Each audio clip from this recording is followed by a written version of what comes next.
My name is Elena Sinel. I'm the founder of Teens in AI. And this is not the first time I'm hosting a demo day like this, but I'm always excited to bring you the finale of what was a very sort of a competition that we've been running since January, but have been preparing, I think, with ambassadors since October, November.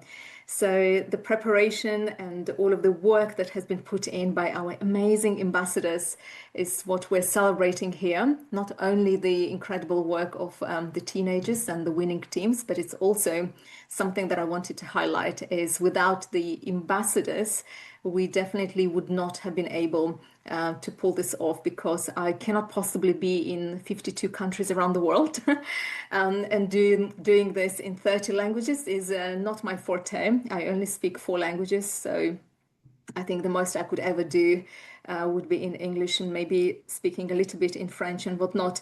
But this year, as you can see on the screens, we managed to reach nearly 3,000 young people who registered to participate, but total participation across all of the events and programs that we have been running is over 9,000, which is quite incredible. That's a lot to impact and reach in just one program. We have not been able to achieve this in any of the previous years. So I'm so excited. I have the best team ever who are equally passionate as myself to really bring this every year to so many countries around the world. And this year we've had a number of countries who participated for the very first time, and we're going to show you a highlight from just one country because it's very hard for us to capture all of the moments in so many hackathons. But I'm just delighted that we've also managed to capture to impact and reach so many girls this year, more than 50%. And we wanted to show you what has been happening in Tirana, and this is something that was organized by Ina and the team. It's I think they've managed to reach 170 young people in Albania from across many different cities, and I can tell you now that this is not something I could have pulled off. I think the most I've ever done was 120 girls in Romania pre-COVID back in 2019, I think. But this is something we wanted to showcase and highlight that we have some amazing, passionate ambassadors who are able to bring this program to as many as 170 young people, and so many of them were also girls. So I wanted to show you just a very brief highlight. Our own trailer is not ready yet because we're going to try and capture what has been happening across the world. But this is definitely something celebrating. Ina, if you are on the call, we wanted to celebrate that achievement with you and just highlight this biggest hackathon we've ever had in since 2019 that we've been running these global campaigns, which is quite amazing. Let's watch.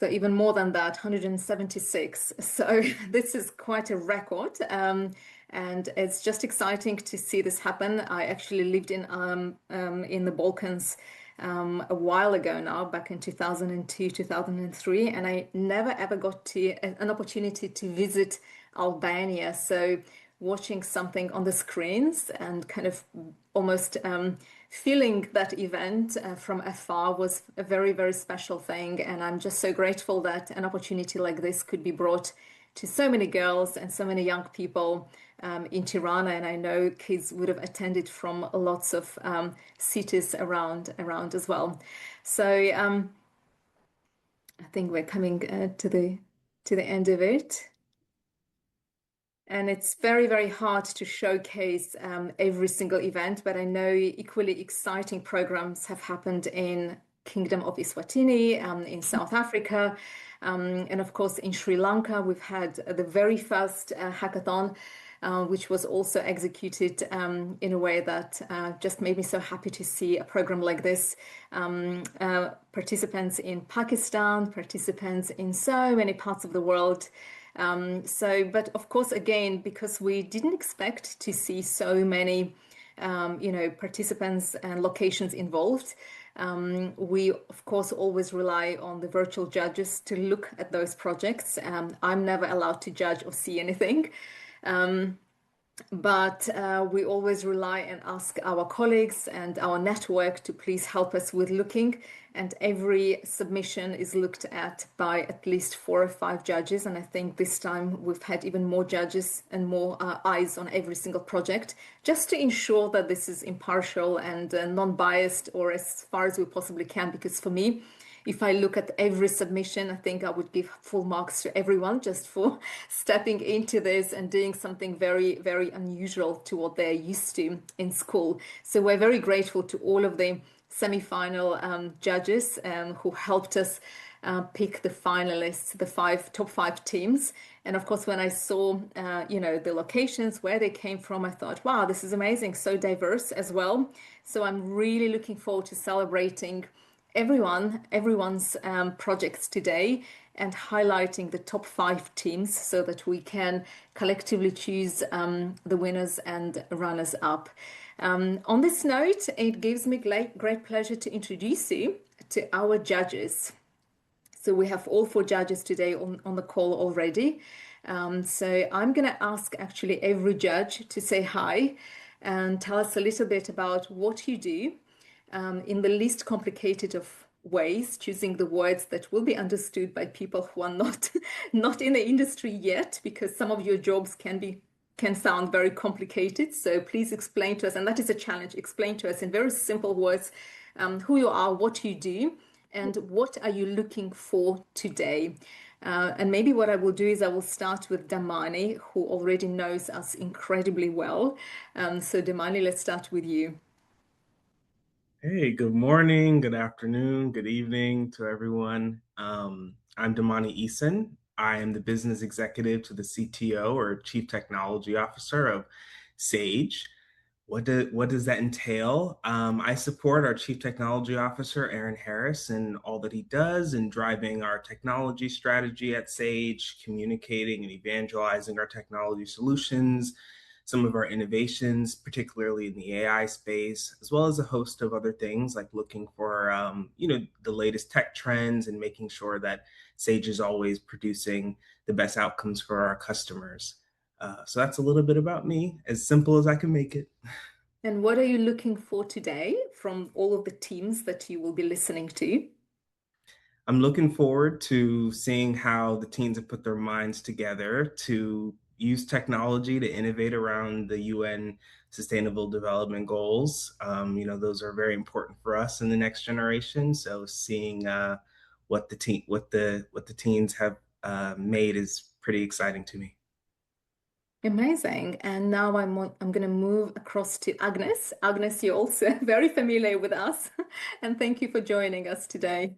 Yes, I am really passionate and I am feel honored to be here. My name is Agnes Fabok. I am based in Warsaw, responsible for Central Eastern Europe, also including the country where the big event was just now presented in Albania. I am working for the company called Red Hat. I don't have my hat right now, but this is the symbol of our company. And what we do, this is an IT company. We give and develop a platform, an open source company, a platform.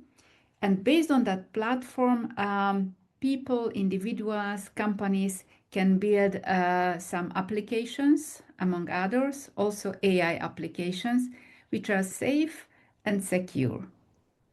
What I Amazing. am searching for, I am really, really excited to see the project, to see alive the teens, yeah, what the way they are thinking, the projects they created, and also the topics, yes, which are very, very interesting, and all is for good, yeah, for the society. So I'm excited. Amazing. Thank you, Agnes. I've been calling you Agnes and it's Agnesh. I should have asked you before. This is the first time I'm realizing that I actually have been getting this wrong all this time. I can already see some teenagers tuning in rooms. Well done and hello. And I'm going to move on to Morgan. Morgan, we've known each other for a while as well, and you have a very, very special role to play today. You are officially our AI ethics judge. So Morgan is going to be asking you some very tough ethical questions, but nothing you haven't seen and you haven't learned already. So don't be too scared. Our judges are actually really, really kind. Morgan. Yes, definitely. Nice to be with all of you and really excited to see and hear more about the projects. My name's Morgan Briggs. I'm based in London, in the UK, and my background, as Elena said, is in responsible AI and AI ethics. So I'm trained as both a data scientist and an ethicist. I spent the last 6 years of my career at the Alan Turing Institute, which is the UK's National Institute for AI. And now I run my own consultancy where I advise companies and governments on responsible AI use. So yeah, I'm excited to hear about also why the teams chose their specific topic, if there was a specific reason or a personal reason, or they just felt that this was the exact issue that they wanted to tackle. And then also very curious to hear your considerations for the ethics as well, because that's something near and dear to my heart. So yeah, looking forward to it. Thanks. Amazing, amazing. And last but not least, Stephen. Hi. Hi. Thank you very much. I'm very excited to be here today. So my name is Stephen Maingi. I'm based in Nairobi, Kenya. I work for Unilever International. Of course, we all know Unilever, one of the best or the biggest FMCGs around. So what I do, I'm a HR partner. So I support this in terms of the people, making sure that we try and implement AI now into it's now become a way of working. I also do support the internal communication in East Africa as well, and I'm part of the Agile Transformation Office as well. So also trying to implement agile ways of working into our organization, which is very exciting. And I'm definitely looking forward to seeing some of the brilliant ideas that our participants have today. I'm super excited for that. And yeah, thank you very much for the invite. Amazing, amazing. Well, welcome, judges. I hope you are excited and looking forward to listening to the pitches and also interacting with the teams because I can see all of the teams already on the call. I think I'm now meant to be talking about the prizes as far as I remember. So let us excite the young people so that they know what's actually coming up for them. I'm super excited to tell you that we have the winners and runners up announced today. And the winners will get a tablet each. So it should say a tablet each. It's not a tablet per team, but you each will get a tablet sent to you. Remember, I was sending prizes to Ukraine. It was not easy, but we managed to get those tablets into Ukraine. I think last year we tried to get them to Pakistan, which was also another challenge, but we always find a way to send you the prizes. At the same time, of course, the winners will get free access to AI for Good Incubator, which is our flagship program run in the summer. It's a 5-day program, and Morgan remembers this program very well because you did our ethics training, I think, a year ago. So, and of course, there is also a very special prize by Agnesh from Red Hat, and it's a very special growth mindset executive leadership coaching session. So she's offering 2 sessions to you, which is very, very special and very expensive in the real world. So we were so happy that we asked Agnesh and she said yes, she can do this, and she's so looking forward to spending time with the winners and teaching you something that hopefully will help you in your next journey. So that's very special. And of course, with the runners up, again, free access to AI for Good Incubator because we really want you to then learn how to build something and launch something as well. So even if you are going to be building, if you carry on building what you developed in the Techathon, you can still use the methodology that we're going to teach you of how to launch a social venture. And maybe we will, see something actually come come out live, which will be really, really exciting. And of course, we're also offering another leadership coaching session with Damani, who's also on the call from Sage. We might be even lucky if Aaron pops in and says hi, because Aaron has done those sessions in the past as well. But we're very grateful to Sage for supporting us and for supporting all of our programs and our initiatives as well. All right, so those are the prizes. I hope you guys are excited and you know what's coming. And I think I've just bought extra time to the first team who will be pitching. And it is okay. Before we introduce the pitches, of course, we want to mention, just to remind, because everyone already knows what the judging criteria will be, and the judges are aware of this, and the teenagers, the teams will have had all of their pitches prepared based on the following criteria. So we're looking for innovation and creativity, and of course, I think all of the teams would have shown this, otherwise they wouldn't be here. Problem solving, which is one of the core, fundamental criteria. It's, why we solve what we solve. And of course, this year, we're again aligned and connected to specific United Nations Sustainable Development Goals. You have all seen what these are. We're trying to tackle poverty, we're trying to tackle inequalities, everything we do is in the spirit of gender diversity, gender equality. So it will be interesting to see what the teams are focusing on this time. Social impact, because of course every program we run, we want to see technology used for something that actually makes a difference, not AI for the sake of AI, definitely not AI for marketing, for sales, for anything like that. But we want young people to know that there are problems to solve, and let's focus on something that we can solve using technology as powerful as, or systems as powerful as AI and machine learning. And of course, design is something very important. You all would have been learning about what design thinking or systems thinking is. We want these problems applied to real people, not just hypothetical. Imagine such problem exists, but actually validated and understand the problem exists before solving it. Technical complexity, of course, it's a hackathon or a techathon. So we anticipate, you probably have been either building things natively or potentially using certain generative AI systems. Claude has been impressing everyone these days. And last but not least, something I'm also equally passionate about, same with as Morgan, is ethical considerations. So can anything go wrong? How can we mitigate this? And what do we need to do to prevent anything going wrong? Because we definitely don't want to cause harm with any of the systems that we're building. And I think the last one is often not even mentioned in any of the startup accelerators, but we have been mentioning and designing and emphasizing how important this is since, I think, 2018, 2019, when we realized we can build things that are actually quite harmful. So this is very, very important. And and on to the lineup for today's pitches. So we're going to start with Sri Lanka. I think I saw you guys already on the call. We're going to move on to USA. So I don't know what the time is, but hopefully not too late. Pakistan. This is the second time Pakistan is participating. Last year they have won the hackathon. So will be very exciting to see you guys with a new project. South Africa is in this year, and Ukraine. Ukraine, I know, won the hackathon back in 2024, I believe. So 5 very, very strong teams with some really amazing projects that I have not seen yet, but I'm really, really looking forward to discovering this with everyone else. So, Sri Lanka, are you guys ready, Team Colombo? Hello everyone. Today we are not just presenting a technical project. We are sharing a mission born out of a nightmare. 4 months ago, our homeland faced its darkest hour, Storm Ditwa. While the world saw a natural disaster, for us in Kottamalam, it was personal. We lost friends, family and neighbors.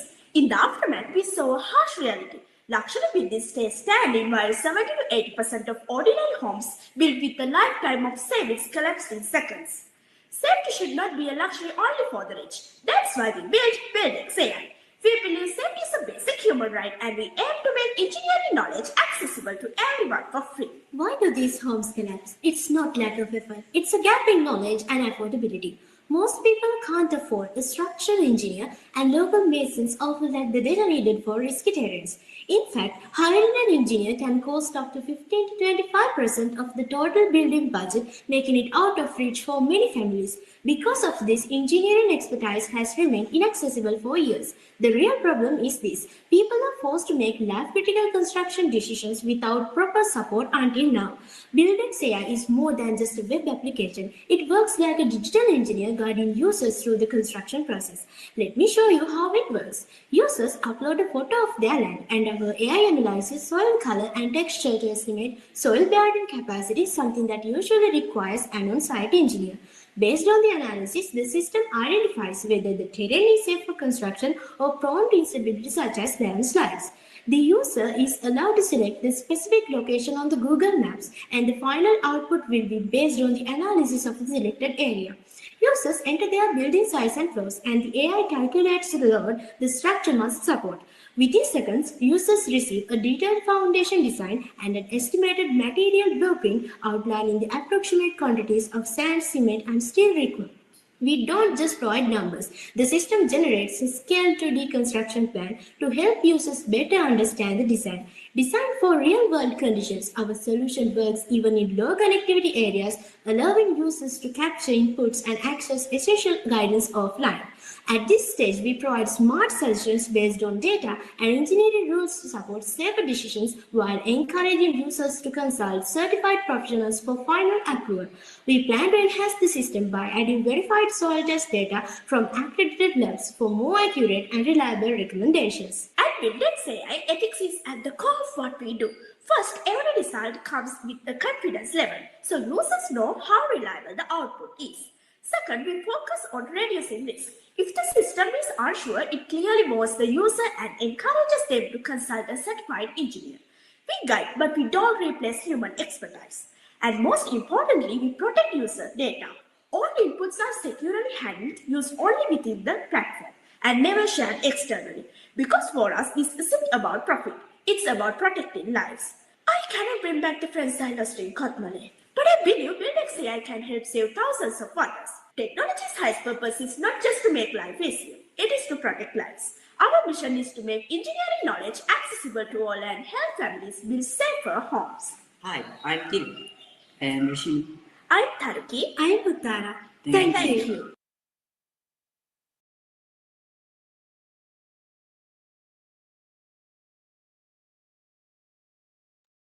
You're on mute, Elena. Oh, this is just classic. Apologies for that. I was just saying how amazing the first team was, and it like sets the bar very high. So well done with a confident speech. Judges, I'm going to come to you with questions, and also remember you have your Excel sheets in front of you. I highly recommend you fill those in as the pitch goes or towards the end before the second pitch starts. So, but who would like to start?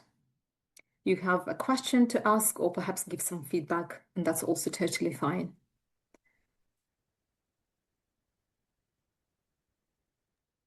Yeah, I'll go ahead. Yeah, go ahead. Really interesting presentation. Thank you so much. I really enjoyed listening to it, and I think the reasons behind it are also very powerful of how you saw a problem and then you worked to build a prototype. So thank you for sharing that.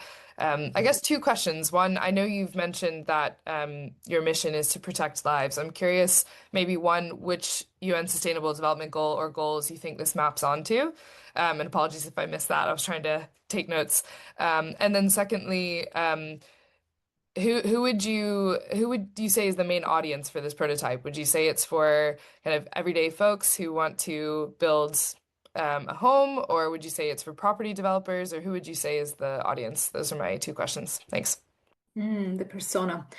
Who wants to respond?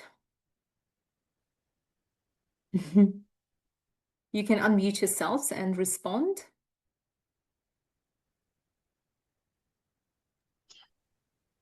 Yeah, now you're unmute. You have been unmuted. So, does anyone want to take this question and respond to Morgan? Yeah, go for it. Thank you for those insightful questions. First, regarding the UN Sustainable Development Goals, Bilex AI directly aligns with SDG 9, Industry Innovation and Interaction, and SDG 11, Subject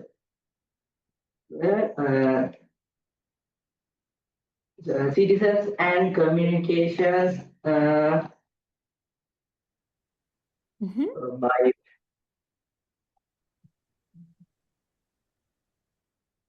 by integrating All right. house and the audience.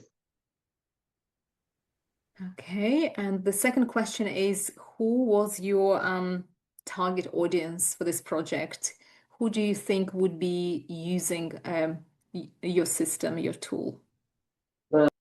Builders and house builders in Kothmale and normal masons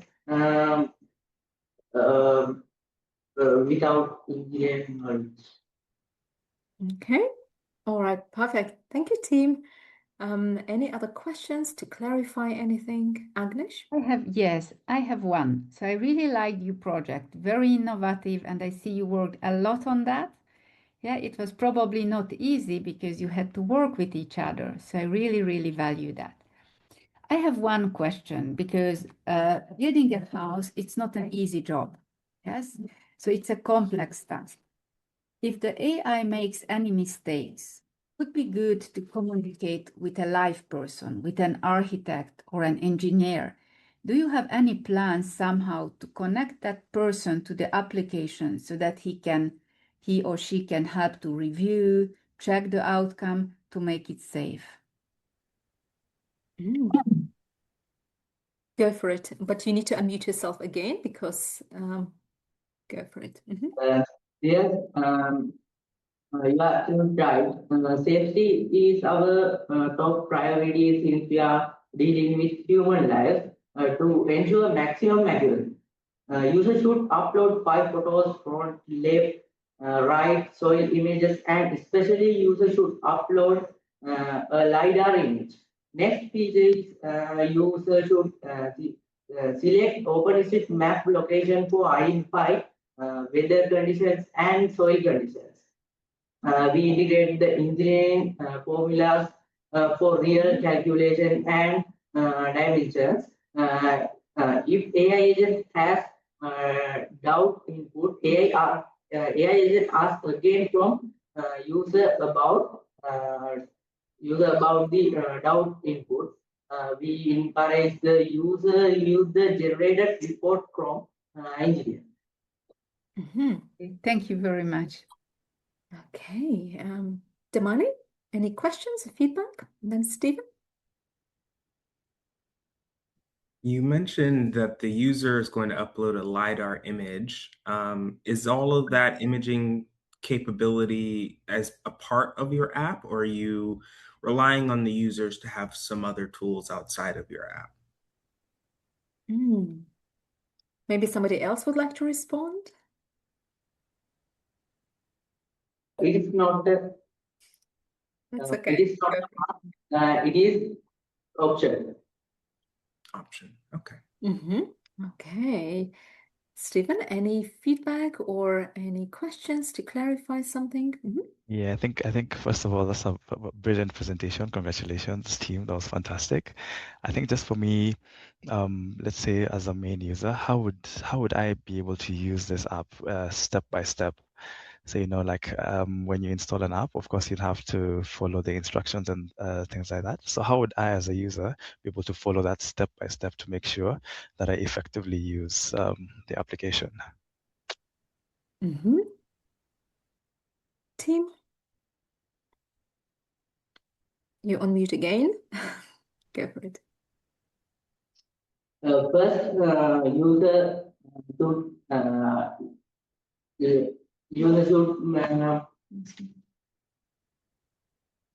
upload 5 photos from left, right, and soil image. And next,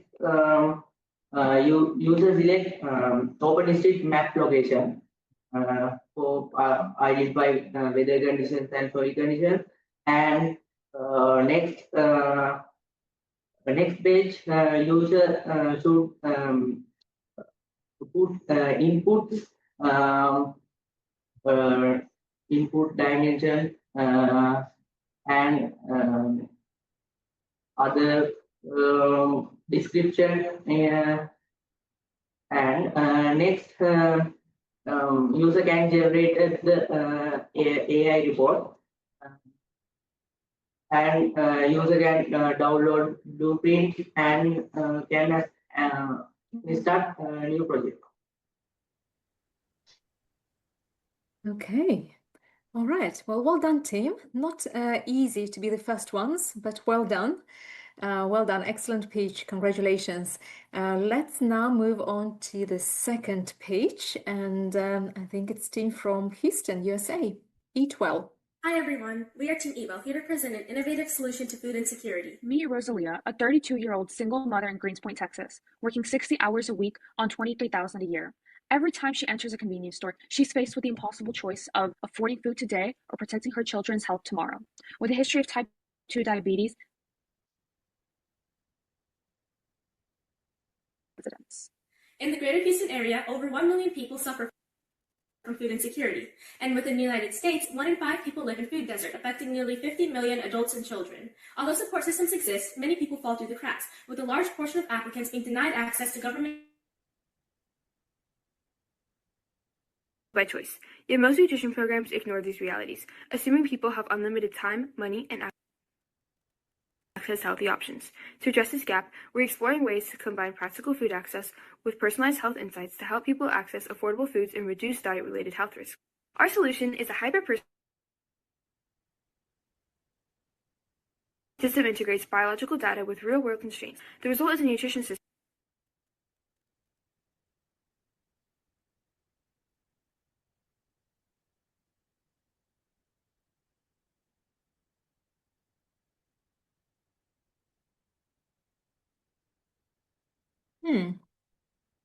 I believe we have a slight technical issue, so we're going to try to reshare it again. Bear with us. I thought maybe I had a little glitch or two on my end, but it does seem like maybe there is a general glitch.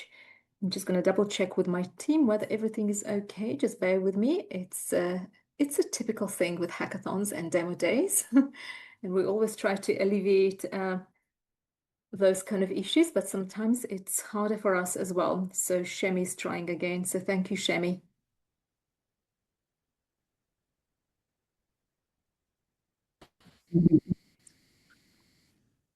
Hi everyone, we are Team Evo, here to present an innovative solution to food insecurity. Meet Rosalia, a 32-year-old single mother in Greenspoint, Texas, working 60 hours a week on $23,000 a year. Every time she enters a convenience store, she's faced with the impossible choice of affording food today or protecting her children's health tomorrow. With a history of type 2 diabetes, the stakes are even higher. Her story reflects the reality of 1 in 5 Houstonians and 4 out of 5 Greenspoint residents. In the greater Houston area, over 1 million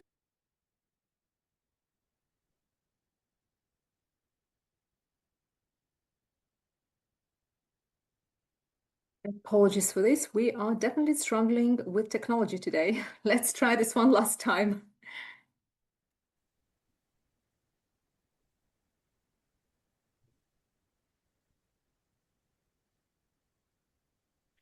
We also have the subtitles. Yes, let's just try this once more. And if necessary, I'm more than happy to share my screen as well. Just let me know, team. But there is a technical glitch somewhere. One moment, bear with us. And I want to make sure it's loud and clear because otherwise it won't be fair for the team.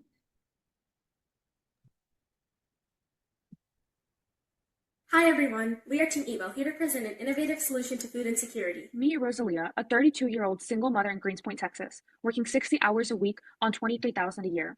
Every time she enters a convenience store, she's faced with the impossible choice of affording food today or protecting her children's health tomorrow. With a history of type 2 diabetes, the stakes are even higher. Her story reflects the reality of 1 in 5 Houstonians and 4 out of 5 Greenspoint residents. In the greater Houston area, over 1 million people suffer from food insecurity. And within the United States, 1 in 5 people live in food desert, affecting nearly 50 million adults and children. Although support systems exist, many people fall through the cracks, with a large portion of applicants being denied access to government-funded food programs. Many families eat what's affordable and accessible, not unhealthy by choice.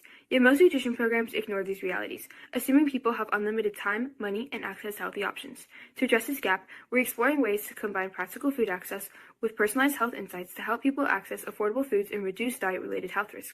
Our solution is a hyper-personalized AI nutrition engine and website designed for underserved and rural communities. Our system integrates biological data with real-world constraints. The result is a nutrition system that is biologically informed, financially realistic, and geographically grounded. Instead of recommending ideal foods that aren't affordable or available, the engine calculates the next best achievable alternative. Here's a demonstration of the prototype. The app first offers the opportunity for users to toggle from English to Spanish. Then, it allows the user to enter a series of data points, such as zip code, grocery budget, SNAP benefit status, symptoms, family health history, and lab results. This data is then processed to provide a list of ingredients that patients need to buy, starting with high-priority ingredients for their current symptoms and lab results. It then offers opportunities for the patients to buy them through a store location map that ranks them based on their convenience and accessibility. In the third tab, you can see the nutrient analysis breakdown, so the user is able to understand why and when they need these foods. We've also consolidated this information into a chatbot to help them personalize their health journey. English to app using Python with the help of GitHub Copilot. It first organizes all the users' inputted health data into classes, then uses a function to retrieve this data and use it to create a curated list of all the users' personal nutritional needs. Then, it takes the data inputted by users organized in classes that identify their locational and financial constraints. With this, it takes the inventory of nearby stores, matches them with the personalized nutrition list to ultimately provide a curated grocery list that is both accessible and convenient. In addition to functionality, we prioritize privacy, safety, and ethics in our design, which incorporates clear disclaimers and red flag detection protocols. If user inputs indicates a severe medical condition, the AI will immediately stop providing nutritional advice and direct the user to a qualified medical professional. To avoid bias, the AI is trained on a diverse range of data to further support equitable and accurate results. To protect privacy, the app uses on-device processing, meaning sensitive health and financial data is anonymized, encrypted, and stored securely. Moving forward, we hope to begin beta testing, partner with NGOs, scale up by expanding our product to other countries, and partner with local grocery stores to access real-time inventory via API keys. Furthermore, we're entering Eat Well in the Houston Mayor's Youth Innovation Challenge to expand the idea's reach. All right. Okay. We finally got there. 3 attempts. Apologies, everyone, once again. It happens. Apologies, team from USA, Houston. We don't typically have those glitches, but every now and then it does happen. So thank you for bearing with us, and it's good to have you in such high spirits as well. So the team is ready to respond to any of your questions. Who would like to start? I can start. Yeah, go for it, Agnesh. Yeah, so first of all, I really like the approach because we can find on the market some shopping apps where we can find where to buy what. But you created a very unique combination, combining health-related data, also with some finding some stores, ingredients. So this is a very new approach because innovation is not only finding something brand new, but also a new combination of different aspects, different ideas might be a very useful and practical innovation. So I really, really value that approach. And I didn't even know this is such a huge problem in US. So it was also a new thing for me. I liked also that you collected some scientific data, you research. There is one thing which is still in my mind, that your application makes based on the information which the user is entering, make some recommendation. And I show in your application that it might be even some health supplements, nutritions, stuff like that. How make you sure that those recommendations will be not harmful for the user? How to make sure that it will be safe? Okay, so I can take this question. Firstly, thank you so much for your feedback and for your insight. Food deserts are a huge problem in Houston, and we're really glad that we were able to help harness this technology to help at least contribute to its solving. So the question was how to make sure that foods and combinations aren't necessarily harmful. This is one thing that we've actually been working on. Typically, we only prescribe slightly higher than average doses for people, but it's not like a medicine. So it's not necessarily that any combination of foods might be harmful. However, if this is the case, the chatbot can definitely advise the patient.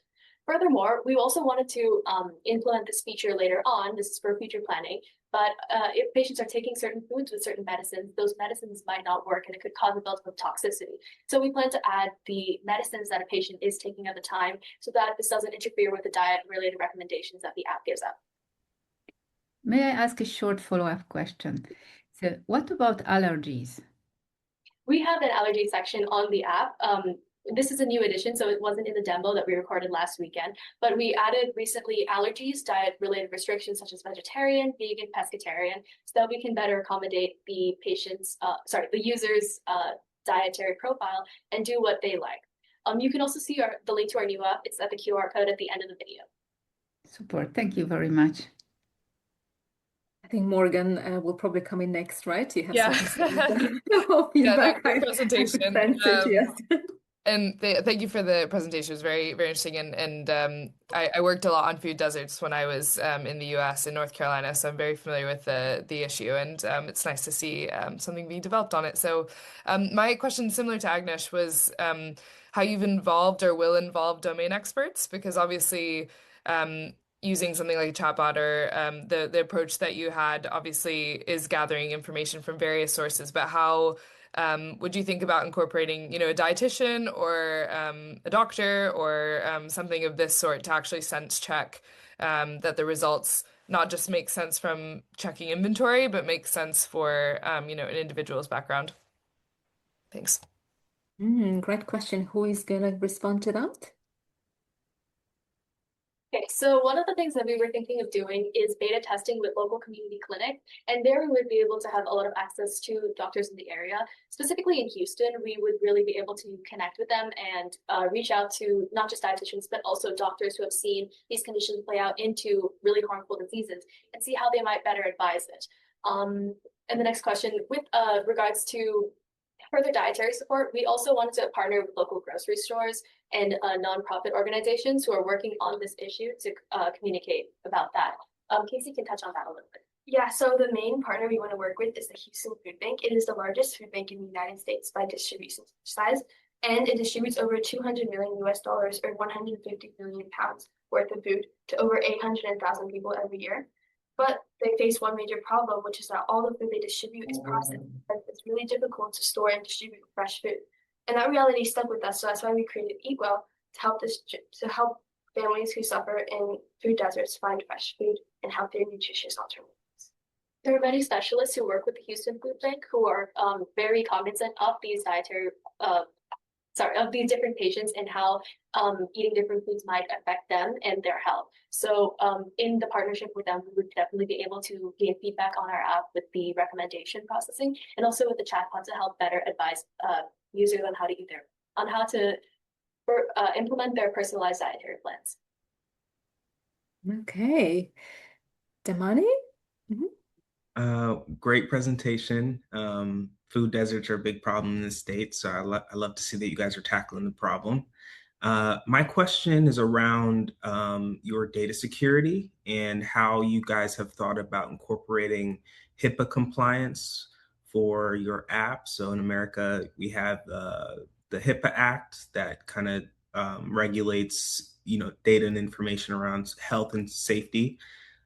So all the doctors and health professionals have to be compliant with HIPAA.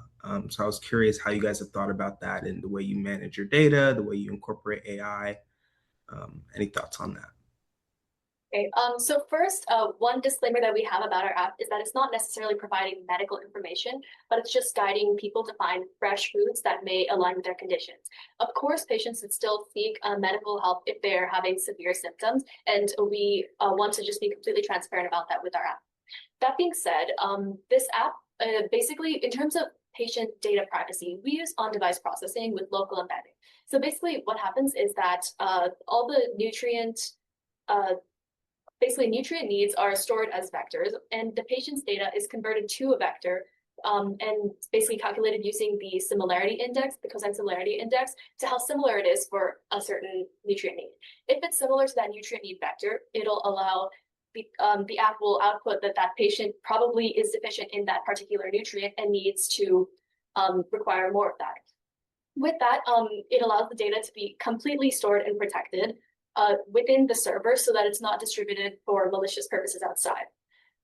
Also, a lot of this data is optional for the patients to enter. So if they don't feel comfortable entering a particular thing, such as their gender or their weight, they don't necessarily have to.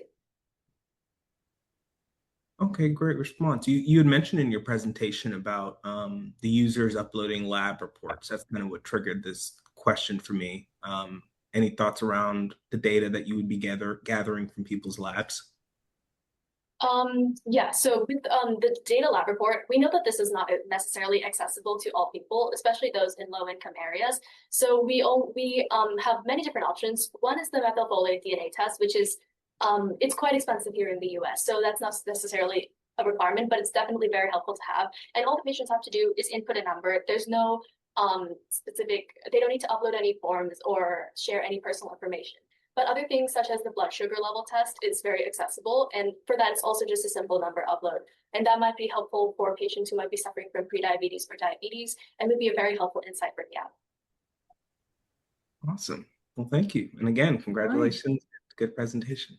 Yeah, so our judges are extremely knowledgeable. Thank you for all the feedback about certain data privacy, laws and regulations that I've never heard of, but I know it's definitely, of course, something local. Stephen, do you have any feedback or questions? Yeah, I think for me, I just want. Yeah, I think for me, I just want to say, I mean, I love the insights that have led to the idea. I think, well, for me myself, I'm also getting educated about some of the issues in the US, so which is fantastic. I think maybe just for me, I just want to find out maybe what's the most creative part of your application. In terms of your application, is it what part of it is built versus it still being an idea? Yeah, so we currently built a prototype with demo data that people can anywhere people can access. It's based on inputted data, so we haven't necessarily gotten the partnerships with grocery stores and food pantries so that we can access real-time inventory data, which would be really crucial in actually deploying this app right now. For the most creative part of our design, I think just implementing those financial constraints, because there's many apps on the market, like Ms. Agnesh said, that are able to provide a diet plan, but they're not necessarily always accessible. Incorporating these financial and locational constraints, especially, and a lot of people don't know this, but Houston is not a walkable city at all. You have to be able to drive, and there's no public transportation. That also makes it hard to reach these different areas, and being able to incorporate those locational constraints as well was a huge part of what makes our idea so specific and so special if implemented for the Houston community. And to add on, not only does our app suggest grocery stores, it also suggests food pantries and food banks to provide free alternatives for families who struggle economically. I just want to add on to that. Aside from all of that, we also incorporate what government assistance you might have, such as here in Texas, we use SNAP. And so if you have those kinds of aids, it'll also incorporate that in telling you where you can go and where you can get the best deals to have affordable health and food. Perfect. Thank you very much. Wonderful. Congratulations. I think, Stephen, you're based in Nairobi. I think you probably would want to know when it will come to Nairobi. Yes. How quickly can you scale How this, quickly right? can we get this? Yeah. From Houston, to other parts of the world as well. That would be quite nice. But it's always good to start somewhere local where you understand, the problem before you are ready to scale. So that's a really good approach. Well done, team. All right. So next up, I think it is the team based in Pakistan. So let me just very quickly check with my team whether they are able to share. And if not, then I probably will, just to make sure we minimize the disruption. Just bear with me.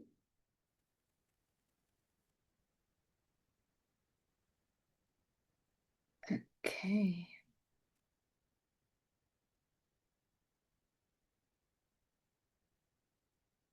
Okay, I think it's going to have to be me sharing, and I just want to make sure. Okay, so Shem is sharing. Perfect. Wonderful. So let's listen. Hey everyone, we are Team Nova. Our product is called as Seedling. It's basically built around a simple belief: every child deserves to grow. This is our agenda for today, and we have visualized growth in phases. A student may start from a needs attention phase, moves to seed, sprouting, sapling, a young tree, and a shade tree.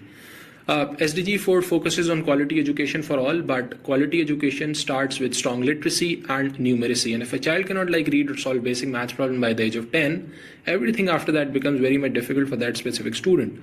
Globally, over half of children in low and middle income countries cannot read a simple text by the age of 10.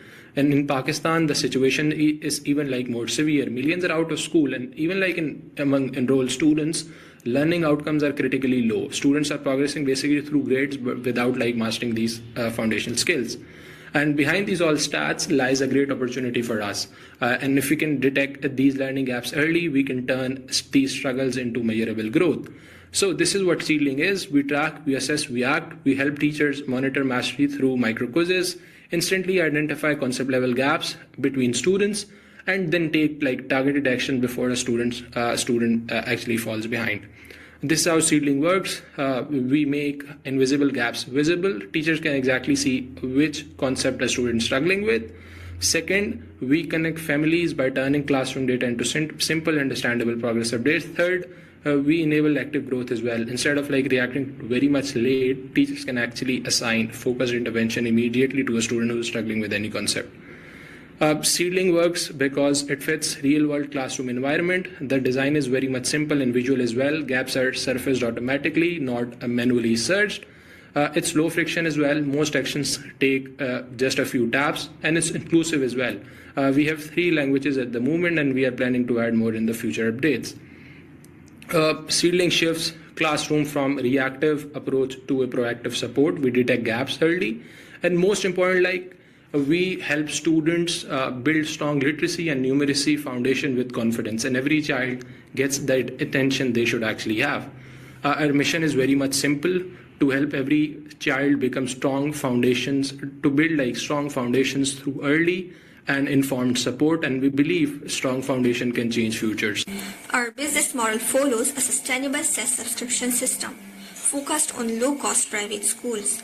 We use tiered pricing, pilot programs, and discounted plans to ensure both accessibility and long-term sustainability. We began with pilot testing in selected schools, refined our AI using classroom data, and then scaled regionally to reach over 10,000 students while aligning with SDG 4 goals. Most importantly, Seedling is built on human-centered AI. Teachers remain in control, student data is protected, and bias is minimized. Seedling does not replace teachers. It strengthens their impact. Behind Seedling is a passionate and dedicated team. Anas Awan led the product, technology, and design, turning our vision into a functional and user-friendly platform. And I, Hur Fatma, work on research, strategy, and communication, ensuring our idea is meaningful, impactful, and ethically responsible. Thank you for your time and attention. If you'd like to explore Seedling further, you can visit our app and website. All right. Thank you, team. Questions or feedback from the judges? Who would like to start? I can start. Go for it, Damani. So I think I might have a two-part question. My first question is, who's your ideal? Who are your ideal users? And my second question is, it seems to me that you'll need a lot of input from the educators themselves who are in control of the classroom. How are you thinking about aligning the content you have in the app to whatever curriculum goals that the school or the teacher has, the lesson plans that they're creating? I guess my question on that side is how do you calculate the gap? Is it based on a standard that you develop, or is it based on your gathering of the curriculum from the educators? Sure. So for the first side, our primary users are the teacher itself. So the app is specifically built for the teachers. Right now, teachers only realize problems after exams. And our product, basically Seedling, helps them detect learning gaps earlier. It runs quick screening for English and math specifically and analyzes student responses and then shows concept level weaknesses like this specific student struggles with division in maths, or this student has a low reading comprehension in English. And after that, it also gives like simple suggestions on what the teacher can do for that specific student so that they can improve. So this is how it exactly works. Okay. So where does it fit into the normal day-to-day of the teacher? That's what I'm trying to visualize. Is as a student, am I going to come to class? I have like a little quiz from you guys, and then it helps inform the teacher on where my gaps are? Exactly. So this is how it actually works. So the teacher is there, they provide their students the app, and then those quizzes are provided to the students. Students solve those apps, and then the AI then actually checks those students based on their English and math skills, and then rate their skills. And after that, there are AI sessions. So AI then suggests that this specific student struggles with, for example, this specific concept in English. So they should be probably working on this. So this is how it actually works. All right, thank you. Okay. Agnes, yeah. Yes. So first of all, when I'm listening to you and I'm looking also on the slide deck, I see that you not only developed a prototype, but I see a very good business model behind. So I see you created a timeline, how to market it, you consider the key stakeholders. So it shows that you think broader than the application itself. I'm thinking also about the students' perspective. And here I have a tricky question. If your teacher would use this application, would you like to have access to your own results? Or if you provide this access to the students? And if yes, what information would you share with the students? I think as a teacher, I would actually use this app uh, because because it basically will help me uh, get to know what the students are struggling with. For example, uh, they're whether struggling with English or maths or what concept they're struggling with. And on the student side, it basically helps those the students realize what concept they should be working on. And this is how this basically actually works. So do they receive some feedback? For example, I am a student. I am clicking up, making the test. Do I receive some feedback? I am good at math, but I have to improve my skills in reading or any other fields as a student.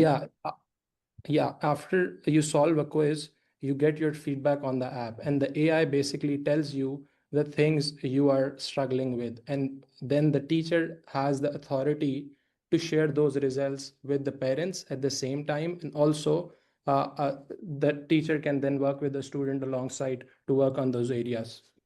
Okay, thank you. All right. Morgan? Yeah, no, thank you for the presentation. I also thought the website and the prototype were really well developed. They looked really clean and nice. So well done.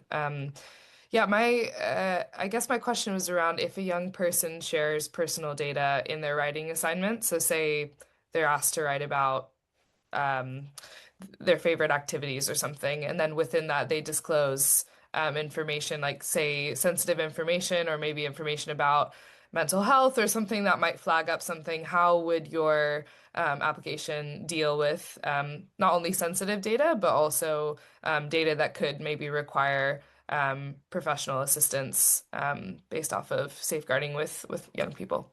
Thanks.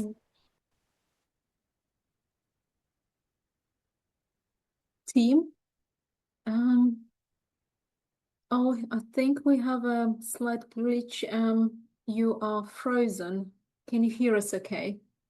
Yeah, I Did you can hear hear the you now. question? Sorry, Did I you hear just the got question, or shall disconnected. we repeat that question? I think it was related to security of the app, right?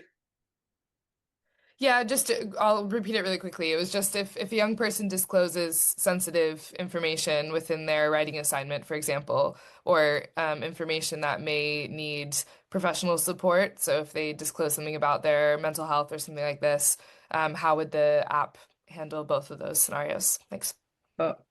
First of all, like we do not ask for these kind of information, that personal information. We are just specifically asking for information related to English and maths, literacy and numeracy. And secondly, we actually designed uh, for now in the prototype, we are simulating data, but in the real version, we would only collect a basic student performance data, nothing sensitive at the same time. And after that, everything would be encrypted with minimal storage and no data would be shared externally. The data would be specifically shared to the key stakeholders like their parents or guardian.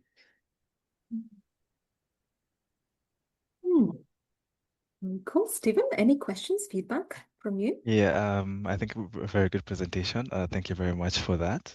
I do like seedling, the play on words, so starting young, and of course providing the quality education. I do love one. I think one thing that really stuck with me is taking a proactive approach instead of a reactive approach, which is very good. I think for me, most of my fellow judges have asked some of the questions I had, but for me, I think I'd want to know. Why is this important now?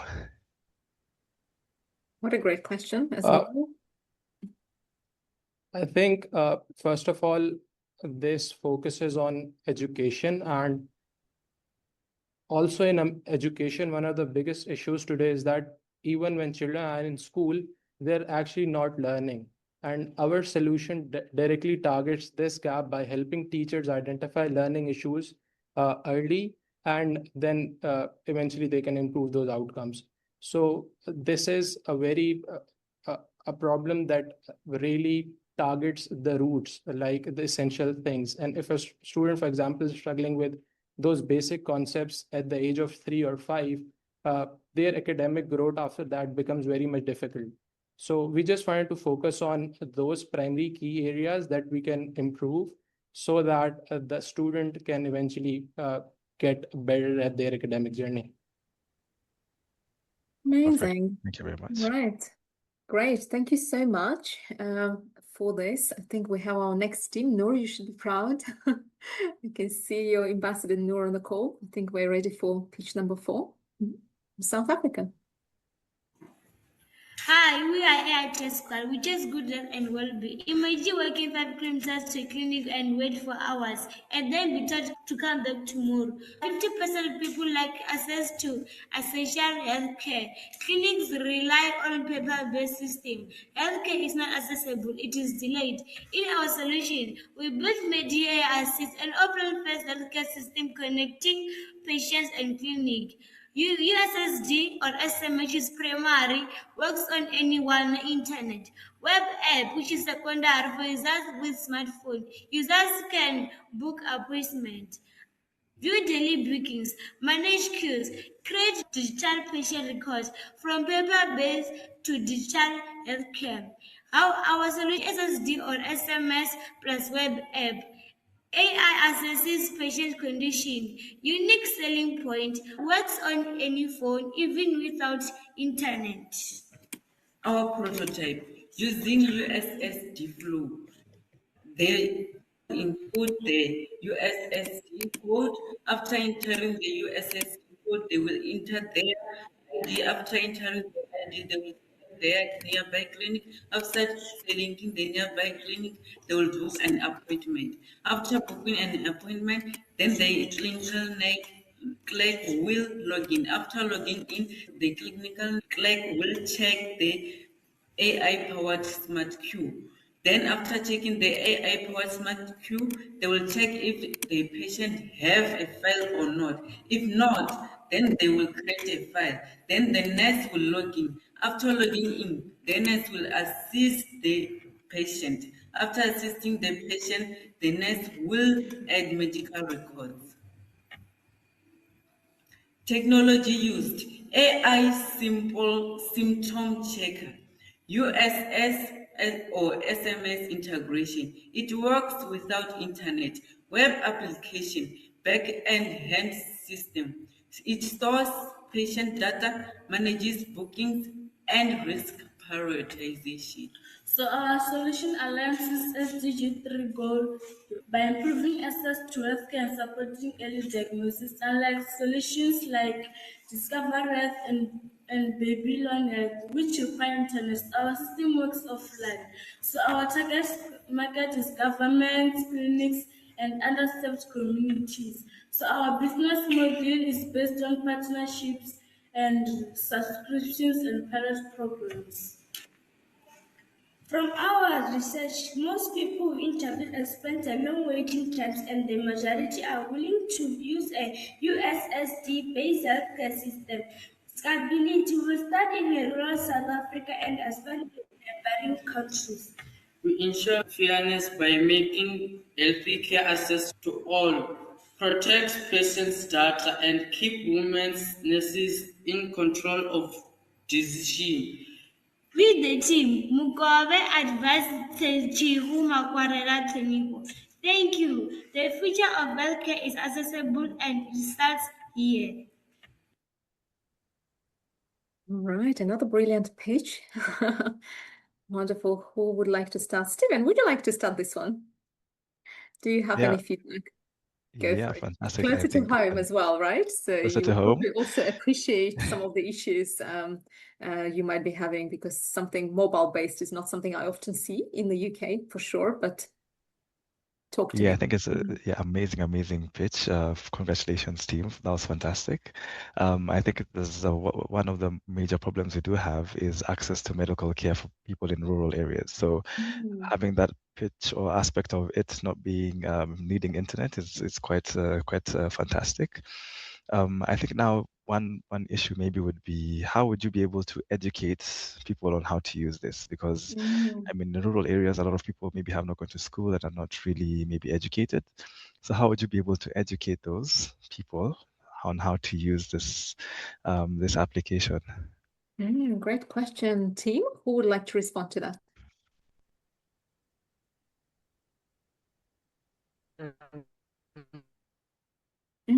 We're struggling with a little bit of connection there. To Langile or educate Toya? people in rural communities as they are not aware of. We are going to do a program how to use it using a USSD. So people will be able to use our web app and USSD after us, the AI tech squad, have taught them and introduced our solution to them and showed them how to use it. Thank you. Okay. Yep. Okay. I think it will probably come with a demo, which is what I think they're talking about, like a demo if they download Yeah. for something Yeah, like perfect. that. Got it. Yeah. I got it. Thanks. All right. Any other feedback questions? Agnes, you ready? First of all, you took a very important topic. Yeah, health is one of the most important thing we have. Yeah, we need health to do anything in the world. So, and if some bad things happen, to have this rapid, fast medical health is really medical support is really crucial. So the topic is really relevant. Looked at your demo and I looked at your prototype, which I really liked. And I have two questions. The first is rather a recommendation, because in your demo, you were presenting that the patient can type in, what is my medical condition? For example, I have flu. Yeah, I have cold. But probably would be good to consult that with some doctors, because I might not know I have a flu. I only know that I have headache, I have fever, or I know my symptoms. So maybe would be good also to go based on the symptoms. So my question is, if you thought about that. So this is my first question. And the other one, if you allow me, is if there is a callback function in the application. Why I'm asking that? For example, I feel very bad, or my mother feels very bad, is sick. I am sending the message via application. I really, really want to know, did they receive my message? Do they know about that? So if it would be possible to get some feedback loop to the patient, that would be very useful. What are your thoughts about those two things? One is the symptoms and other one is the feedback. Can you please repeat the first question? Okay, the first question is, if the patient or the sick person is going to type in the symptoms or is typing in that what he thinks he has, like, I think I have a flu, I think I have cold, or the patient is typing in the symptoms, like, I have high fever, or I have headache. Which way you go? Our web app will recommend the patient. It will group the patients in terms of triage. When you say you have flu, then it means that it will categorize your illness based on the risk. When I'm talking about triage, I mean like when you have flu, so you are going to be, it is going to categorize you like at low risk, because flu is a low risk. So after categorizing you at low risk, it is going to recommend you to home remedies that you can use to subsidize your flu. And if that does not work, then you can return to the web app and enter these same symptoms you entered first, and also enter that at first the home remedies didn't work. Then it will automatically lead you to booking an appointment to a clinic, to a nearest clinic, and then you will go to the clinic. Then you will have to face a consultation with a nurse or a doctor. Thank you. Okay, so the feedback is via application that my appointment is booked, yes? Yes. Thank you. Morgan?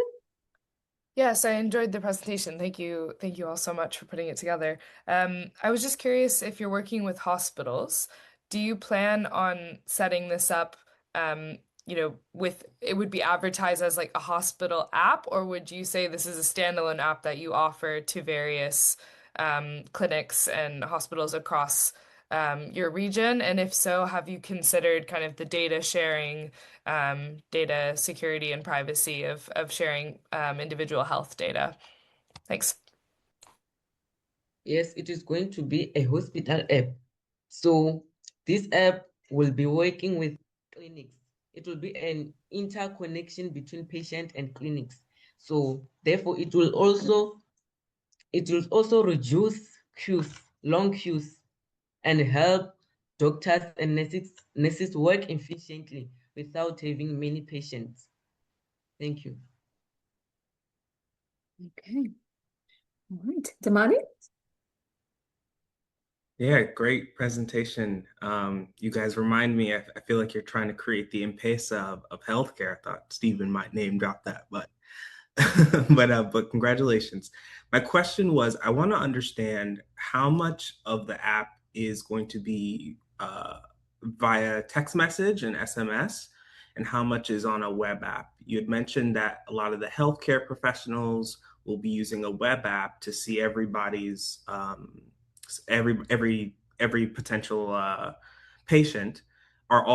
Is the patient only ever texting a specific number, or are they going to eventually need to download an app? That's what I wanted clarity on.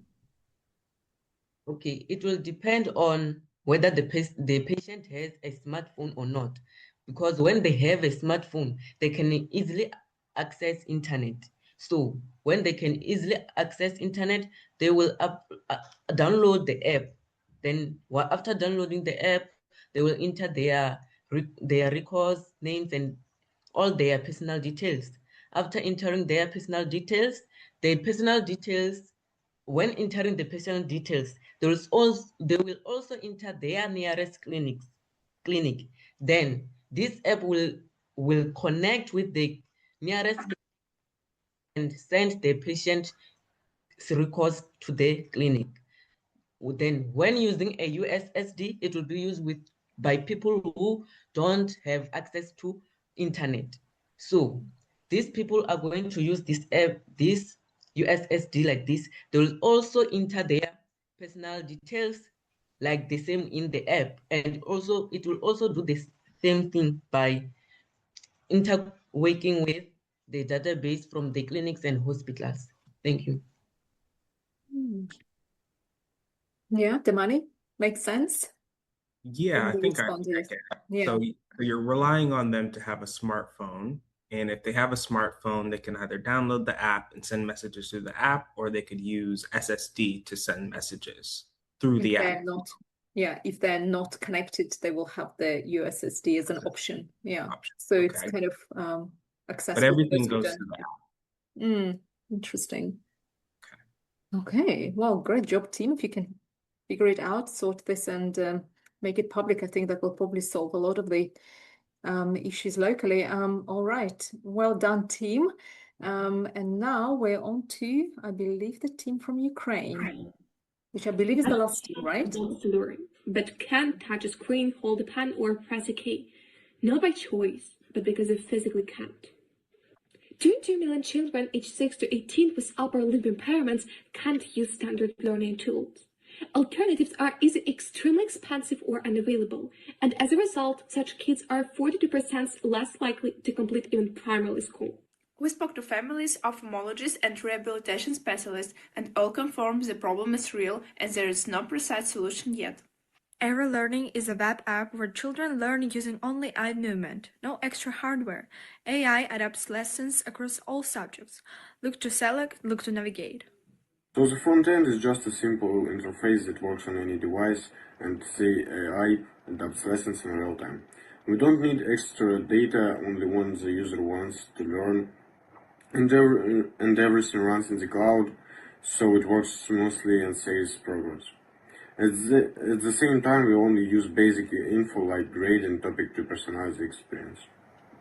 Our target audience are children aged 6 to 18 with upper limb impairments who need equal access to education, but we will promote our products directly to parents through side channels. Our competitors lack educational focus, require expensive hardware, or aren't designed for children. Aero combines a built-in camera, full curriculum, AI adaptation, and affordably, making it accessible even for low-income families.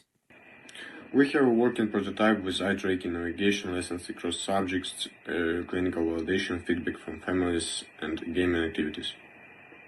Next steps: partnerships with rehabilitation centers, schools, adapted curriculum development, integration with platforms like Edera, Duolingo after a pilot launch. With our team, we also work on ethical questions, such as how we guarantee privacy in use of data.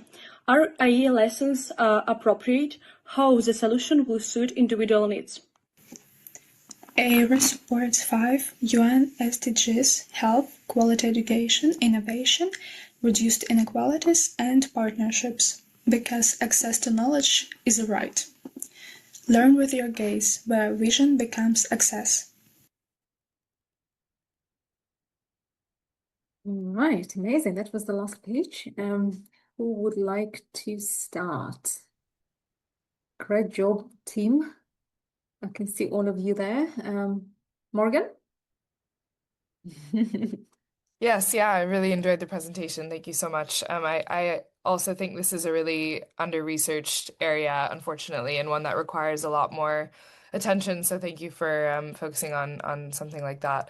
Yeah, I'm still kind of coming up with my question. Honestly, Elena, you caught me at a deliberation moment, but I do think in terms of privacy, I know you touched on that, but obviously, if we're speaking especially of young people and storing kind of I would imagine that with eye tracking, there has to be some kind of data storage with a young person working at their computer. And so just thinking about how that's captured, for example, if it is effectively long video form of an individual below the age of 18, how the company would really make sure and how the app would make sure that that's really securely stored and only used for the purposes in the app.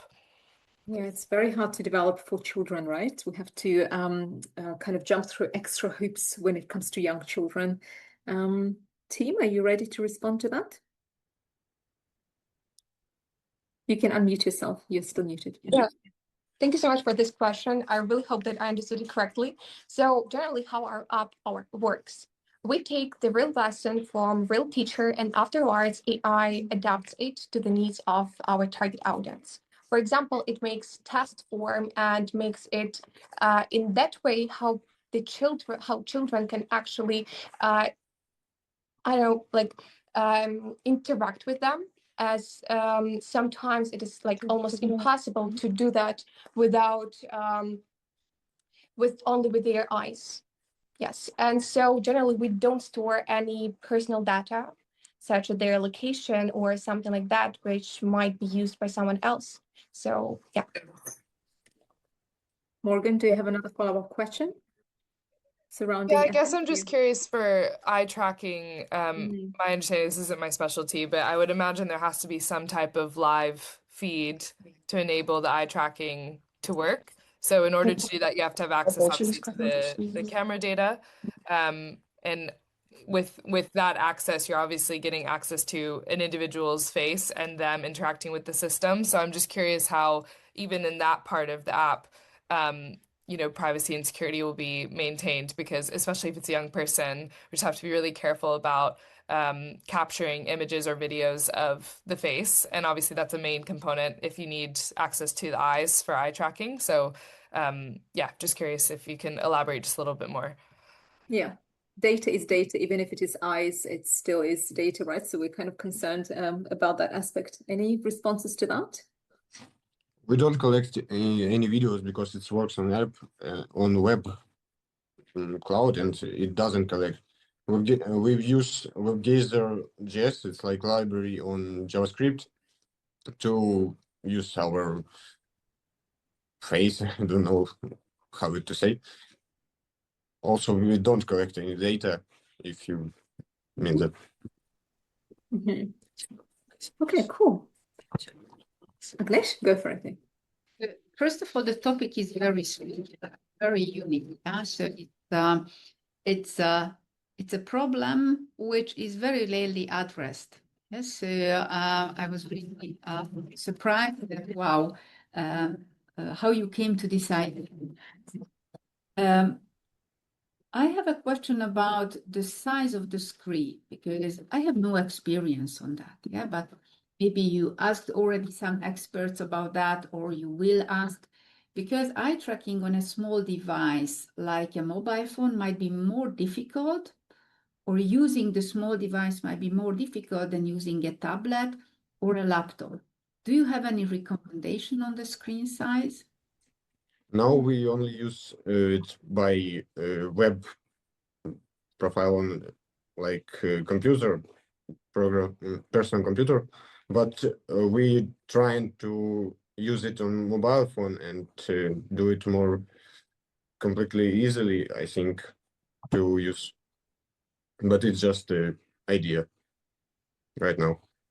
Yes, if it's fine, I also would like to add that, of course, it is much better if a person actually use a bigger screen, as it also affects less the vision of a person, of a child, as like there's also a lot of requirements how it is needs to be done when a person or a child use any device such as computer. As I know, it's somewhere between 40 centimeters nearby, like this length between a child and the computer.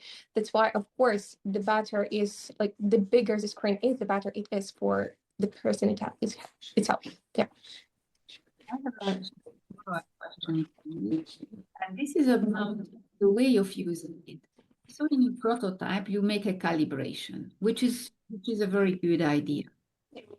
Calibration might be not enough, and people have to learn how to focus, how to stay focused on during the whole exercise. Did you think about each? We also, we also have in games that like a calibration works. It also learns how to use WebGazer, and WebGazer use have people see our screen and what he do on it. It also adapts on the age of the child and in which grade he or she is. So when they are younger, the time they study it is less, and when they are older, they may take lessons that are longer. Yes, thank you very much. Okay, cool. Stephen? I think it's a very good presentation. It's good to see the whole team together. Congratulations on what you guys have done. I think my question is more on I think the ethical consideration, and I think I'm not an expert on this, but are there any safeguards you've put in place? I know we do have some companies that have tried to do this similar, not in the same thing which you guys are doing, but something like, let's say, for example, if it's Bitcoin and they need to take people's data through scanning their eyes, and you find that there's a lot of other problems that come with that. So, what safeguards do you think, or what safeguards have you put in place just to collect that, that data? We apologize. I think, the problems with our internet connection, so we would really appreciate if you could repeat your question again. No problem, no problem. I think my question was just on the ethical consideration bit. I was asking what safeguards have you guys put in place when you're collecting the data? I'm sorry. We're currently in a shelter. That's why our internet connection is extremely bad. And again, the second time we did not hear you. We're extremely sorry for that. Let me try one more time. Last time, maybe I'll type the question as well. How about that? Can you hear me now clearly? Are you guys able to hear me? Yeah. Oh, yes. Okay, perfect. So my question just was on what safeguards do you guys have in place when collecting the data? There you go. We don't. Type it.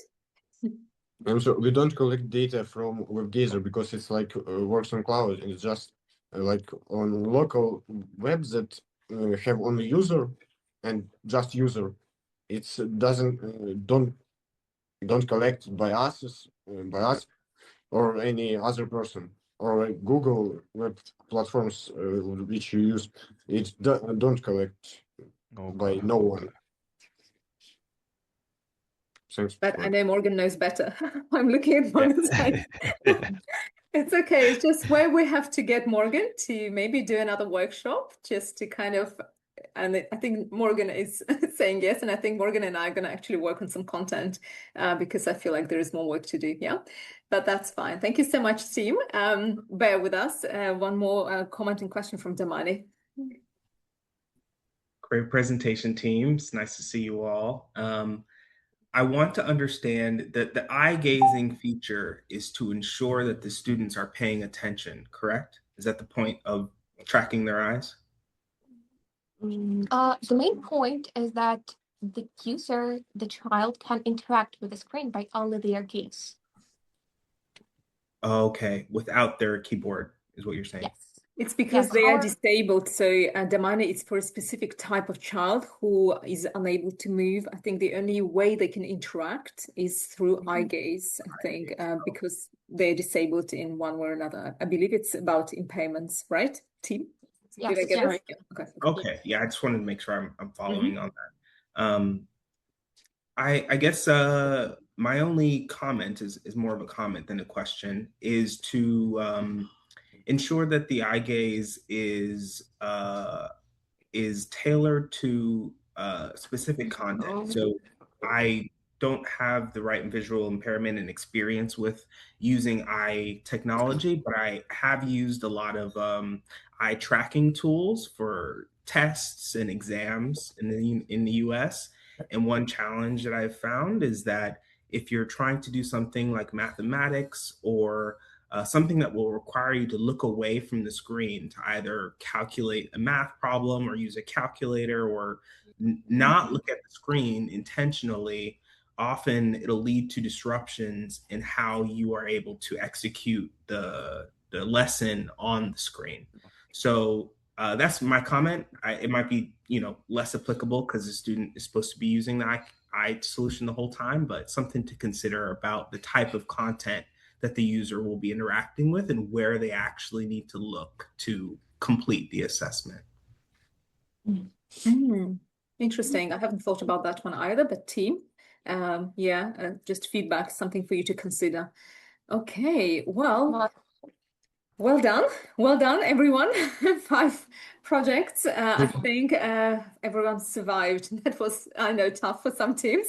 Judges are judges, and of course we have to clarify, ask questions and whatnot, but well done to all of the teams for being on the call and responding. And I think you've done incredibly well, really, really well. And thank you, judges, for your thoughtfulness and just asking the questions in a way that was so relevant to the teams. So we're going to take a 15-minute break. I'm going to take the judges away so that everyone else is on the break. And I know the team has got a quiz or something fun for you guys as well. Whereas I'm going to be talking to the judges in a different room. And I'll just wait for that key and for my team, my colleagues, to just let me know when I will be teleported magically to another room and when the room will be opened. So I think Agnesh, Stephen, Damani, Morgan, just wait for that button and yeah.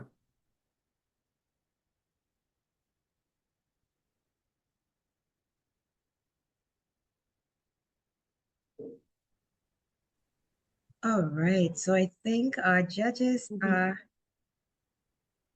okay, perfect. Our judges right now are in the deliberation room.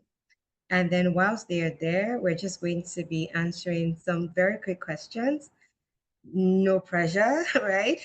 We're going to be making use of the chat, right, whilst we wait for the scores to come in and also the announcement. But confirm that you can see my screen. We're going to be using my screen for a lot. Thumbs up if you can. Perfect. Okay. All right, so it's pretty simple. We're going to start with a few questions. You write the answer in the chat box, then we'll go into something more interesting, right? I'll show you how it works. So let's start with the questions. What is the theme of the International Women's Day 2026? And what does it emphasize? Drop in the chat.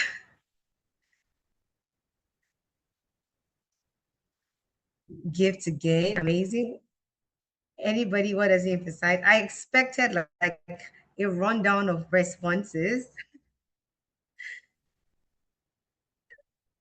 Power, justice, action for women and girls everywhere. Okay, love it, love it, love it. Okay, so I'm just going to move quickly so that we can.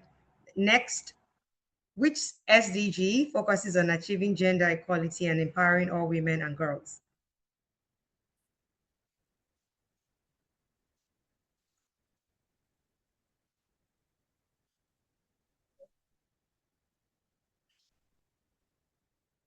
I'm waiting for your responses.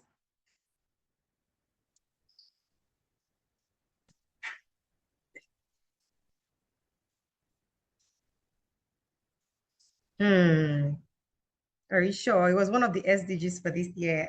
Perfect. That's SDG 5. Okay, correct. I'm happy that we are all learning. What is the primary objective of the Teens in AI IWD 2026 Techathon? Anybody? Can anyone tell me? Don't worry, there are no like wrong answers. There are no perfect right answers, right? Anybody, you can just type it in the comment section. After this, we'll move right into the Rebels quiz.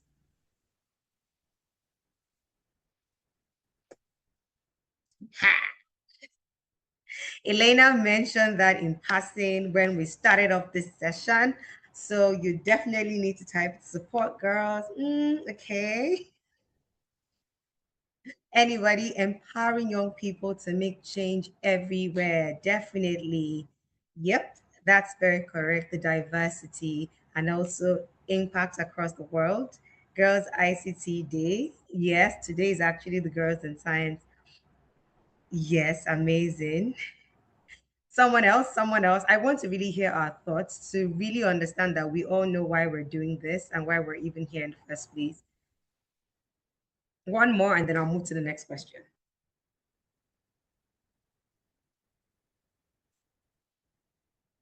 Okay. Perfect. Okay, so I like the questions, the responses that we're given. It means that you guys have an idea of what our primary objective is actually to bridge the gap we currently have in the world of AI and also tech, and also bring in the underrepresented groups, ensuring that we have equal opportunities for everyone, basically. So now, it is just very random. What English word becomes shorter when you add two letters to it? This should be very easy. This should be very easy. What English? USA, you guys literally ran. All right, so that's correct. Short becomes shorter when you add ER to it. So yeah, that's it. You guys got that quickly. All right, so let's get to more fun stuff. Let's go to the Rebus quiz. And I'm going to show you how it works with the first example. Once you get it, just give me a thumbs up. Do you understand or do you know what this is? You have to look at the pictures you have and then guess the word. It's actually tech related. So just to help you streamline that, can anyone guess? This is an example. So if you get it wrong, it doesn't matter. Does it make any sense? Better world? No.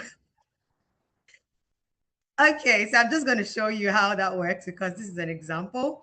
So this is ethics, earth and ticks, ethics, right? So you have to look at the word, at the picture and try to pull that together to identify the word that I'm representing. So do you get it? Thumbs up if you do. Thumbs up if you do. Does it make sense? Perfect. So we're going to the next one. I trust we are sharp. Okay. Yeah. You drop your answers in the comment section. It isn't always literal. Just that's the only hint I'll give you. It's a tech word. We've used it a lot today. Type in the comment section.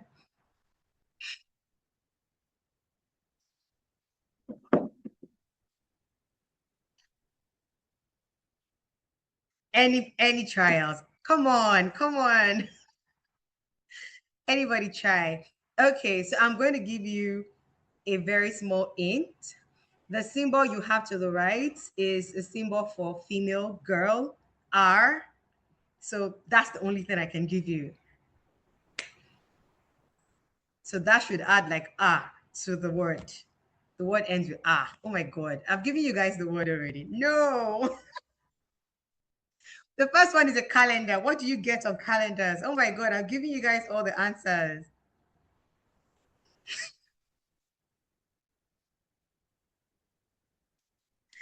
No. All right. I'm just going to go in with the answer. Oh my God.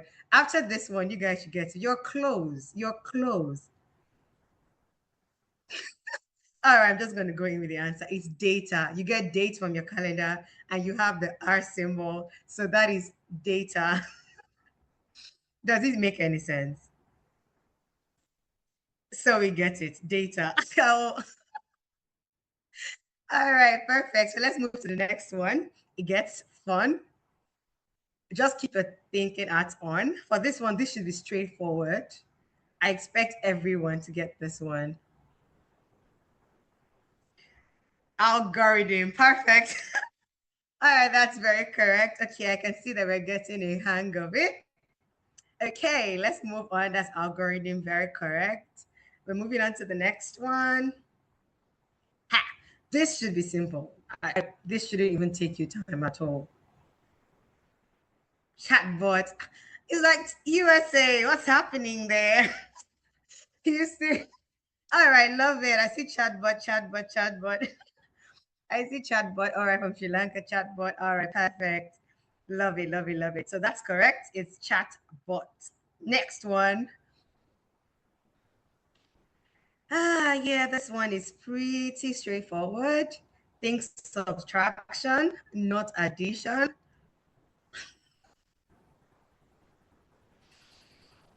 Think about it. Think about it. I'm sure we know it. Code. Oh my goodness. Amazing.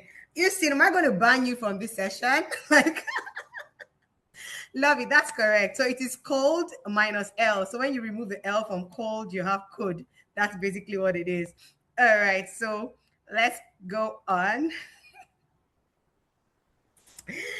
I'm loving it. Nice code. That's for that. So we're going to the next one. It gets a bit, this is pretty simple, to be honest. Pakistan. Love it. Design thinking. That was correct. I love the speed with which you gave the answer. Yeah. So that's design thinking. Love it. I like that we are catching up to it. Okay. So I'm going to move to the next one.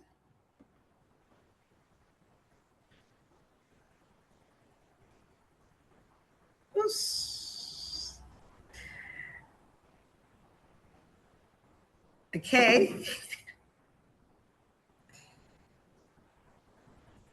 Anybody? Just think about it.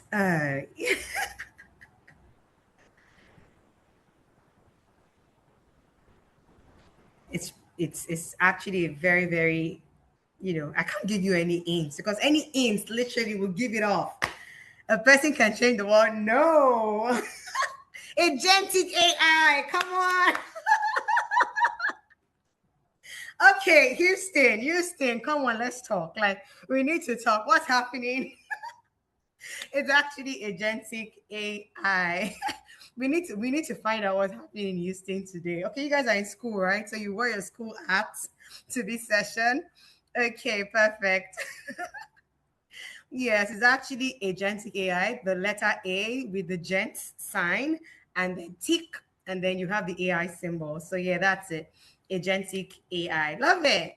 Now this one gets a bit tricky, but I'm sure you get it. I think it's straightforward, to be honest. Think about it.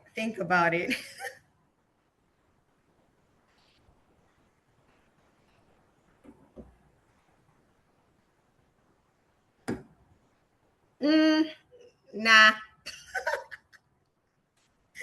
I see your response, Ukraine, but no.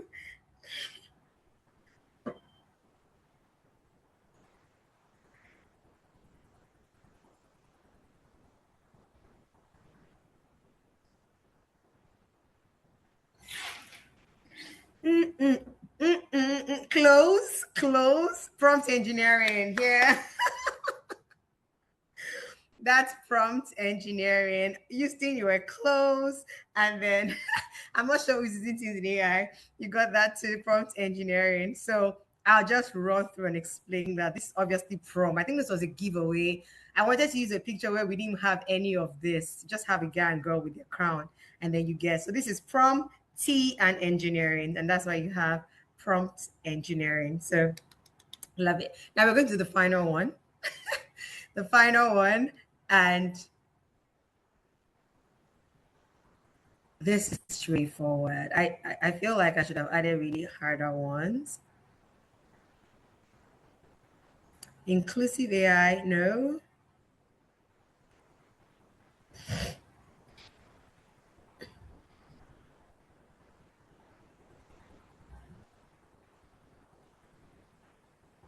No.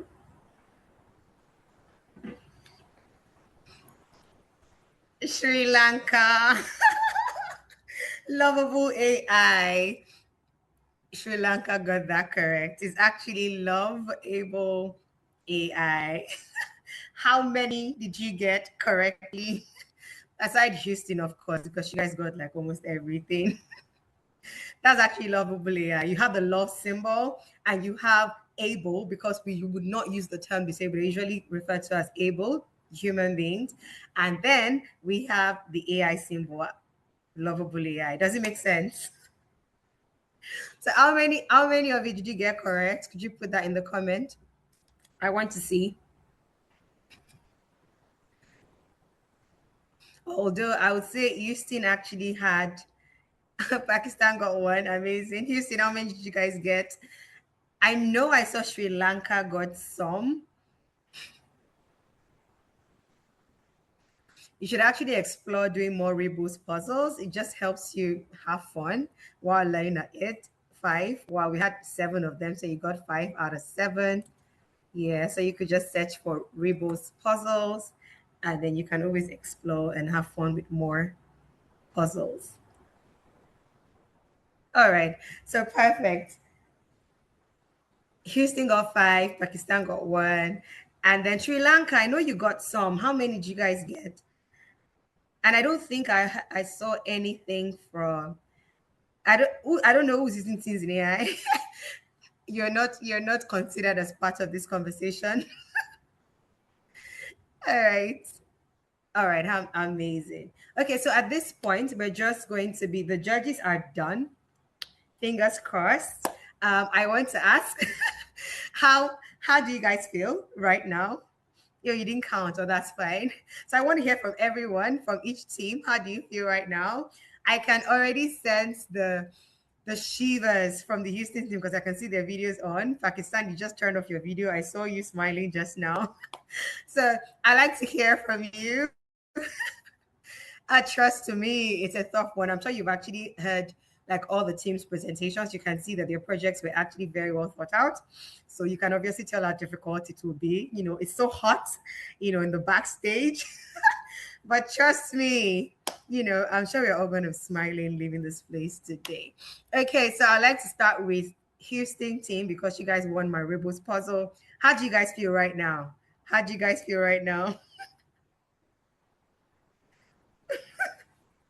You're going to unmute yourself. Nope, you're not going to leave me to talk alone. You're going to unmute yourself and tell us, how do you feel right now? Anybody? Heartbeat. But no, I can tell. I can absolutely tell. So, yeah.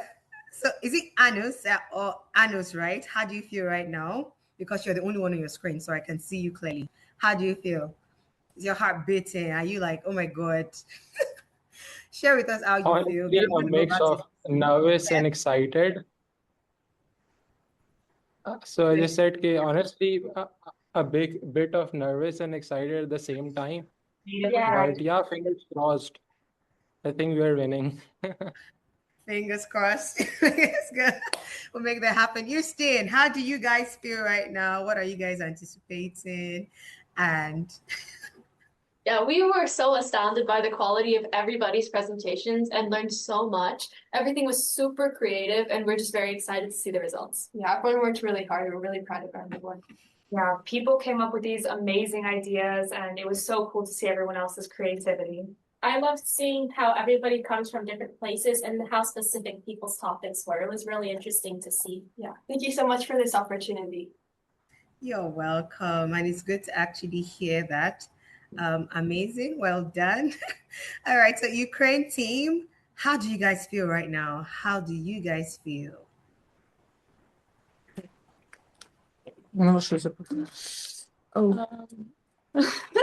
excited. We're pretty nervous too. We're excited for our results and what we'll do. How we will move on. And we're all very grateful for this opportunity, yes, to be here. Thank you so much. You're welcome. Perfect. I just got a hint that the scores have been finalized. So the judges are coming back in no time. So before then, Sri Lanka, how do you feel? Who's going to talk? Who's going to talk to us now? How do you feel right now? Many interesting experience through this, and these are created very well, and thank you for that. And also, I'm really excited to see our results. I can imagine excitement, the anxiety, and all of that. But before we get the judges in, I want all of us to know one thing, is that we are all winners. Now you can see that for you to have gotten to this point, you definitely have done amazing work, and you are literally trying to solve a problem in the world. And that literally embodies the entire thing that we're doing with the Gift to Gain. It means that you are able to, make a change, basically. No, I see you. I see you. You like to share with us? Oh, our judges are back. Our judges are back. So amazing. So I think at this point, I'll just give Noor 30 seconds to share how she feels right now, because I know she's one of the earliest for Pakistan. So it's just, You guys always, every year when we get together, we're so proud. I speak on behalf of all the local ambassadors everywhere around the world. It is such a proud moment looking at what Ukraine, Sri Lanka, USA, Pakistan. Who am I missing? Success. Who did I miss? Who did I miss? I missed one. Houston, our reboost winner, our quiz winners. Thank you. Thank you. It's just so amazing to see the talent in the room. You guys are in your teens and you're doing such phenomenal work.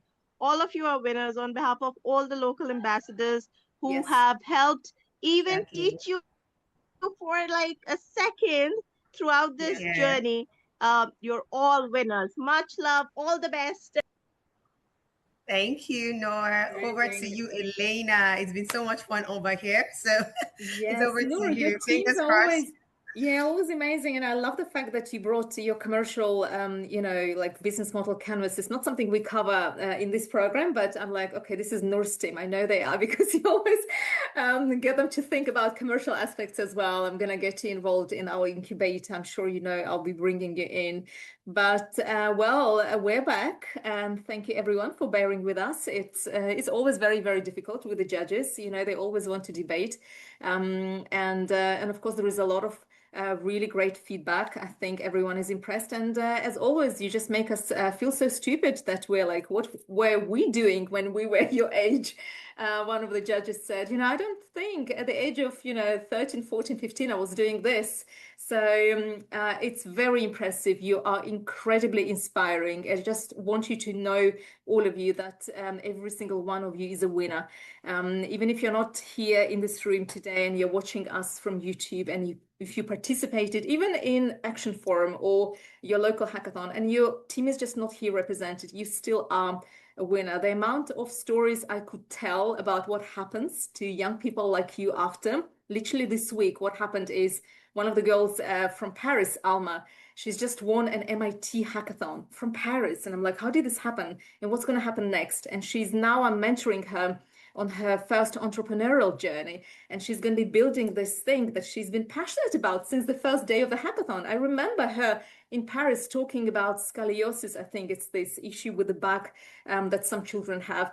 And she's still talking about it, MIT hackathon, but it started when she was 12, 13. And now she's actually building it, all the way, based in Paris.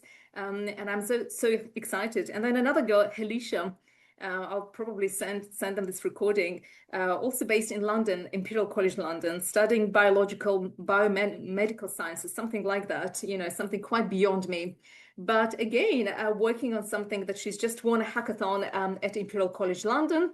Again, once you win at Teens and AI, it seems to carry on. You seem to be winning everywhere else. And again, she's just building this in a team of another 4 young students at Imperial College London. So these are just the 2 stories that I could just inspire you with, because it just happened this week and I was tagged into the conversations and just congratulated them. How amazing is that you carry on being passionate about something that may have been started in a hackathon like this, and it's just life transforming. It really is. So I hope this will be that same moment for you in the future. And it could come sooner for some of you than others, but we're always here rooting for you and just really supporting you. So please tell us what happens in your lives. We have somebody else from South Africa who's actually going to MIT to participate in another bootcamp on AI and health, because he's so passionate. He was one of from the winning team in Langile. You're on the call. Somebody from your team based in South Africa is actually going to MIT, and maybe you don't even know this, but I will tell you later on. But you This all is news to me. Yeah, stay in touch with us and tell me, and then I'll let the other ambassadors know. But it's just amazing and fantastic to see that passion, you carry on, and it's just incredible. And of course, I'm sure, Noor, you have seen, the winner from the previous hackathon, Mahrouche. She now has short hair. So when she turned 18, she cut her hair short, and she said, "This is how I start my, adult years." And she's a teenager, and now she's applying to universities in London and the US. I don't know where she will be. She will end up, but I'm there to support her and, help her with the application and give references, because she's actually still building Menova. She is still building that menopause app, and she has been in touch with me asking me, "Can you connect me with X, Y, and Z?" So I am really excited, because genuinely, when I say you all are winners, you really all are. And at this stage, you might not even know how this will transform your life, but I promise you it will. All right. Okay, so on this note, I am actually going to invite every judge, and I haven't told them yet, just to give overall general feedback on what you have heard and what you have seen. I will then ask Stephen to tell us about the runners up, and we're going to do a drum roll, and Stephen is going to create suspense, because we don't want to know sort of straight away who that is. But of course, Damani will be then presenting the winners, and that is where we're going to wrap up. But before we come to you, Stephen, Morgan, give us some overall feedback as somebody who's come in here with such a strong, expertise within AI ethics. What have you seen, and what should we still work on? Honest feedback. Yeah, no, I really enjoyed hearing everyone's presentations. I feel like I learned a lot, and it was really inspiring to see the motivation behind the projects as well. I think in my work, I've always found that when something's really personally motivated, or I have a specific topic that I'm trying to work on, I always end up just being more excited about it and discovering new things, because I'm really motivated to try to create a solution. So that was really inspiring. Yeah, I think, ethics and kind of the general idea of ethics is something that we learn with time. I'm still learning as an ethicist. But I would just encourage you all, when you move forward, just to think, when we talk about things like ethics, it's a lot more than just privacy. So, these are things like fairness, non-discrimination, safety, security, all of these different really important values. So when you continue thinking about your prototypes and your projects, just remember that there are kind of a whole host of things related to human rights that we have to consider when we build any system, but also especially when we build AI systems. But really enjoyed learning from all of you. So thank you. Morgan, before I let you go, Yep. very quick question. Just wanted to ask you, if somebody is really passionate like you and me in AI ethics, what could they be doing tomorrow? What is the one thing they could be doing to carry on nurturing that passion for AI ethics? Yeah, I mean, there's a lot of really great resources I would encourage folks to look at. When I was at the Alan Turing Institute, which is the UK's National Institute for AI, we developed effectively an online curriculum. So if you go on AI ethics, I believe it's aiethics.turing.ac.uk. If you just look up AI ethics and Turing, like Alan Turing, who was the creator of the Enigma machine, you'll find a lot of free resources. There's a lot out there, and you can just start reading and thinking about other considerations that we have to consider when we build AI. So lots of really good resources out there, a lot of free resources as well. So you don't necessarily at all need to pay for a course. You could if you want to, but there's a lot of free stuff out there. So I would really encourage you to And some look into it. amazing TED Talks like Joe Bolanwini's TED Talk or Sasha Lucioni, and there are so many great TED Talks from AI ethicists who will really, really be so inspiring. Amazing. Thank you, Morgan. Okay, Agnesh, what is your overall feedback? So first of all, I was deeply impressed by all the presentations and projects, and I was surprised about the technical knowledge the team has. Yeah. So that was really, really amazing. And also the topics which were chosen addressed real life problems, and you provided solutions for those problems. So I really liked it. And I also liked very much that it was a teamwork. I saw you coming together. I saw you are looking at each other. I really liked these dynamics, what you brought to this program. Amazing. And Damani, just overall feedback before we pass it on to Stephen for the runner again, overall feedback, Stephen, from you, and then runners-up suspense.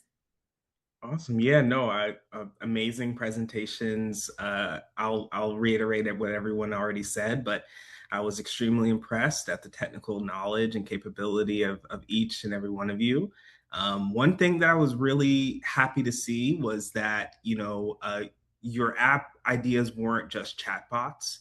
You guys were using AI in a very intelligent way, in a very multifaceted way. You took many considerations on how you were using data, what data you're gathering, the types of data for each of your applications. So I'll tip my hat to you in terms of using AI in a way that most people are not even aware of today. So you're already ahead of your age. You're ahead of where I was at your age, and you're ahead of a lot of people in the world. So keep building and keep going. Amazing. Well done, everyone. So, Stephen, I've just received a note from my team. We have a community award that I would be introducing, and I'm just going to bring in Success to help me introduce that, because Success has been actually working with all of the local ambassadors, Success and Shemi. So, Success, I'm just going to bring you to the screen right now, and you could perhaps tell us who won the community award this year. So, every year we select one winner. It is a local ambassador who's gone over and beyond, and has managed to do something that we didn't even expect and struggled with, and we kind of struggled to comprehend how can it be that this person managed to achieve such a sort of community awareness and whatnot. Success will tell you more and who that is as well. Go, Success. Thank you very much, Elena. And like Elena said, we had so many local ambassadors, and then definitely to make this choice was difficult. We looked across so many things, from the number of teenagers they worked with to the excellence of their execution to how they showed up for. We had briefing sessions literally almost every other week since November, really, and then showing up consistently in terms of response time, in terms of their commitment and execution excellence. And for everyone that knows this, just in case you're thinking of being a local ambassador, there's a lot of, work that happens back end in terms of the project management side of it. This particular LA was consistent with following up with the trackers, following up with the students. Social media was top notch. The publicity was top notch. And then it was just an amazingly executed event on their own end. And this person also showed extra passion in terms of the entire event. So this person was very difficult to choose, just so you know. We didn't just sit down and say, oh yeah, this is our, no, we couldn't. We actually had very close calls to make. So I like to see all the celebration. I like to see all the love emojis. I like to see everything. All the yes. I like to see everything, a lot more of it. As I introduce to you the winner for our community award, and this person is going to be getting a sum of $500 towards whatever community initiative that they intend to do in their location or somewhere else. Okay, this is no other person but we have Sharon Kichilan from Sri Lanka, Colombo, and she is our community prize winner. So I like us to share all the love, all the congratulations, a big congratulations to you, Sharon Kichilan, for showing up. Yes, and then for being consistent from the get-go all the way since November, all up till now. Congratulations once again, and you've done so well, and we see that you've done so well. And to other local ambassadors, we appreciate you all too. You've done so amazing. So at this point, I'm going to hand over back to Elena. And now it's to Stephen. Yes, Stephen, this is something we tend to announce before the big finale, just so that we spend some time to celebrate this amazing person. I think every single ambassador has been just absolutely amazing, and it was really, really tough to find one who this could go towards. And Sharon, it's her first time, and Sri Lanka has never participated before, but we're just so happy to see the scale and the amount of effort has been put in, and the kids were just also really amazingly well trained on the ground with all of the difficulties and challenges that they've had. So well done, Sharon. Okay, Stephen, now it's your time. Tell us overall comments and then create the suspense that we need so that we could try to guess who the runners-up are. I can already say that coming after success is a very, very big challenge. But what I'd like to say, first of all, it has been an amazing 2 hours. Every team has come up with something absolutely fantastic. It left us judges with a lot of things to think about, and I think we've all learned a lot as well, which is always fantastic at your age, seeing what you're doing. And I'm from just those presentations, I'm seeing a lot of industry leaders coming through in the future, and that's of course now thanks to Teens in AI for the fantastic work you guys are doing. So I'd say continue that amazing work. Now we're coming to our second place award. I mean, this was difficult. I think as judges, we needed more than 15 minutes to come up with the winner for this one, or for the runner-up for this one. But I'd want us to all have a drum roll. I don't know if you're all ready. Our second place. I'm going to speak as slow as possible. I was told to create suspense, so this is it. In second place goes to the team that came up with this amazing idea. Oh no, they spoiled it, but it was the IRA learning. Oh my goodness, Congratulations for Sherry. second place. That was too fast. I think Stephen was doing so well, just being very, very slow. Well, Team congratulations IRA for Learning, right? IRA learning from Kiev. Congratulations. Great job. And for your prize, you get free 12-month membership access to AI Adventures, a sponsored access to the AI 4G incubator 2026. And I think it's just blocked my screen as well, so I'm not able to see the last bit. But congratulations. Well done. And you're going to be mentored by Damani, and he's so looking forward to meeting you guys separately as well. Well done, team. Congratulations to you all. And let's share once again all of the many emojis that we cannot see your faces. We cannot, interact with you in the room. We know you're in the shelter. We hope you're safe, but we're so excited for your journey ahead.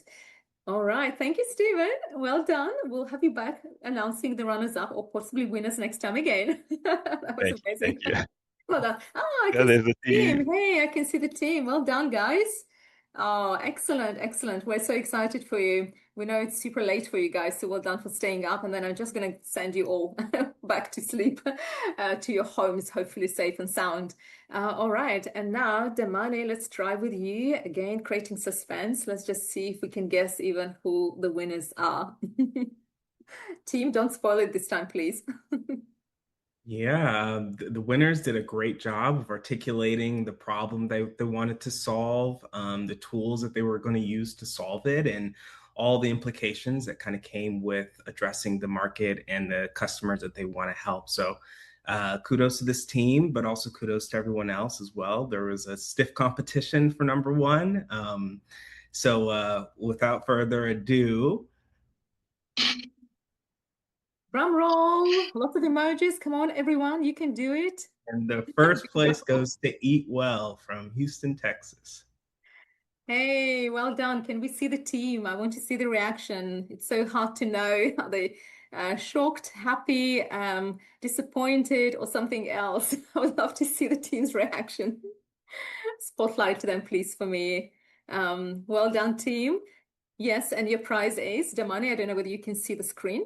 Yay, I have some hearts. Your prize, each of you will receive a lovely tablet. You'll get an amazing growth mindset executive coaching session with Agnesh. You'll have a 1-year all access to AI Adventure, as well as sponsored access to the AI for Good incubator. Thank you very much. Oh, Thank sorry. you. We're very excited.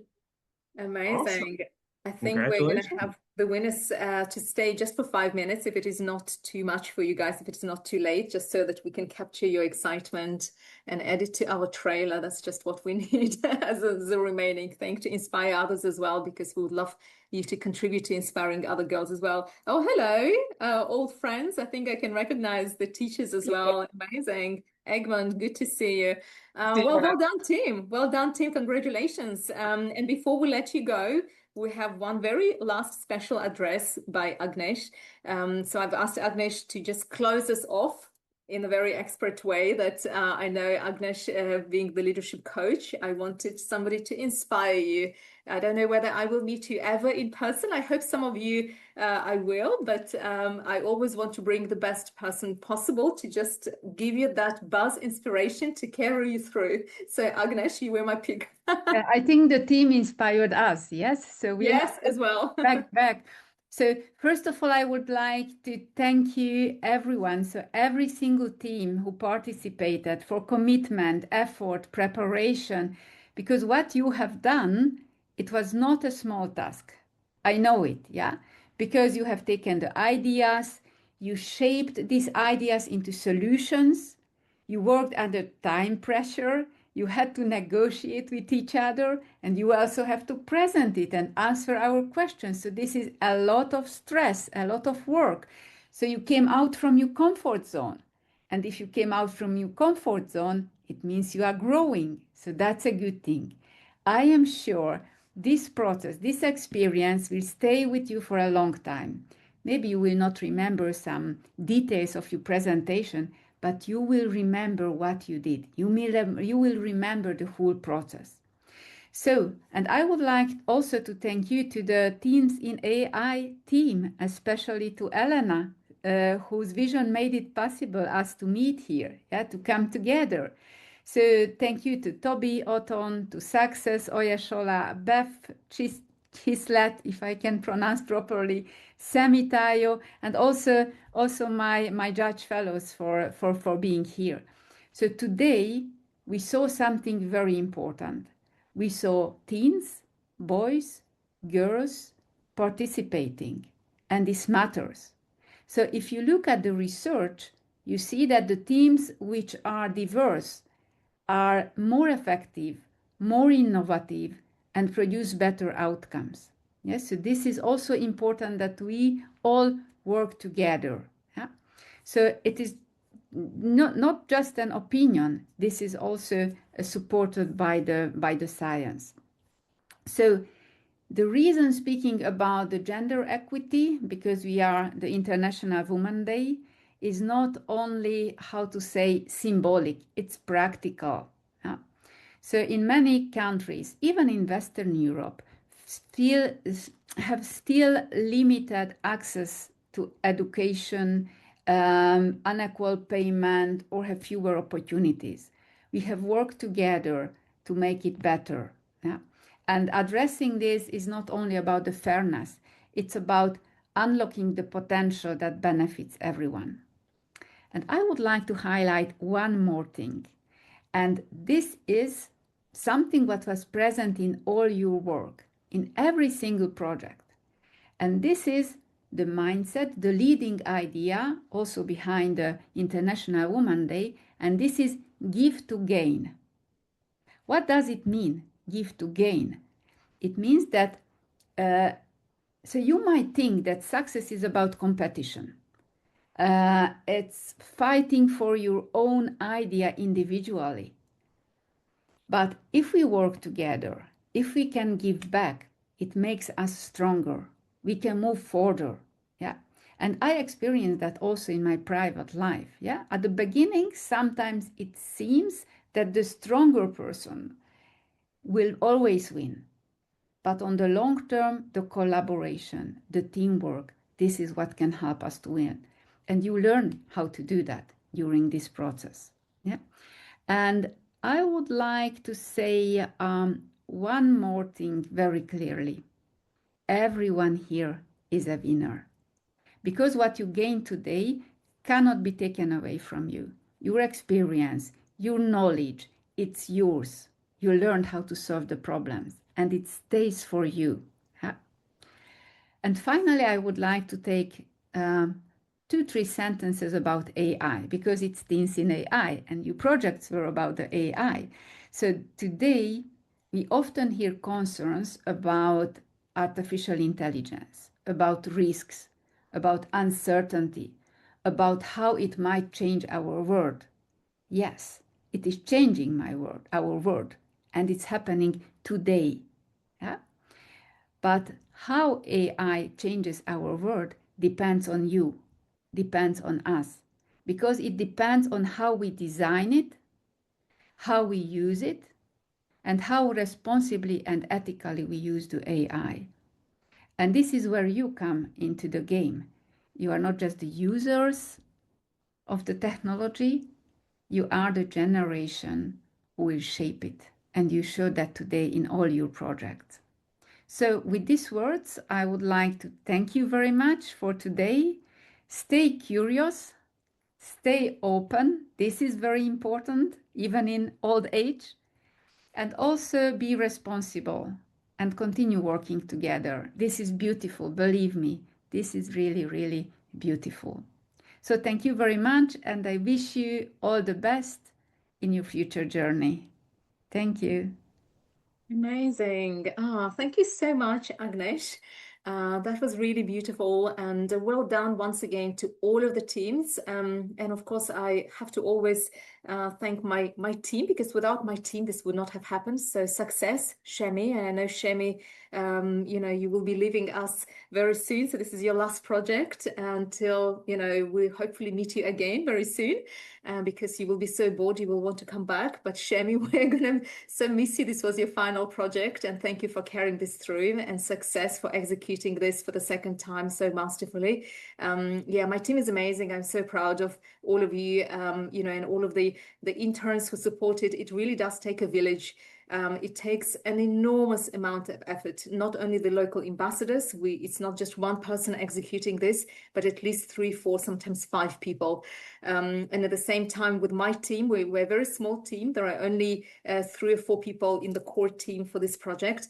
But everyone is supported through volunteers, through interns who join at the times when it's super, super busy. So it's a really, really massive effort to execute a program like this.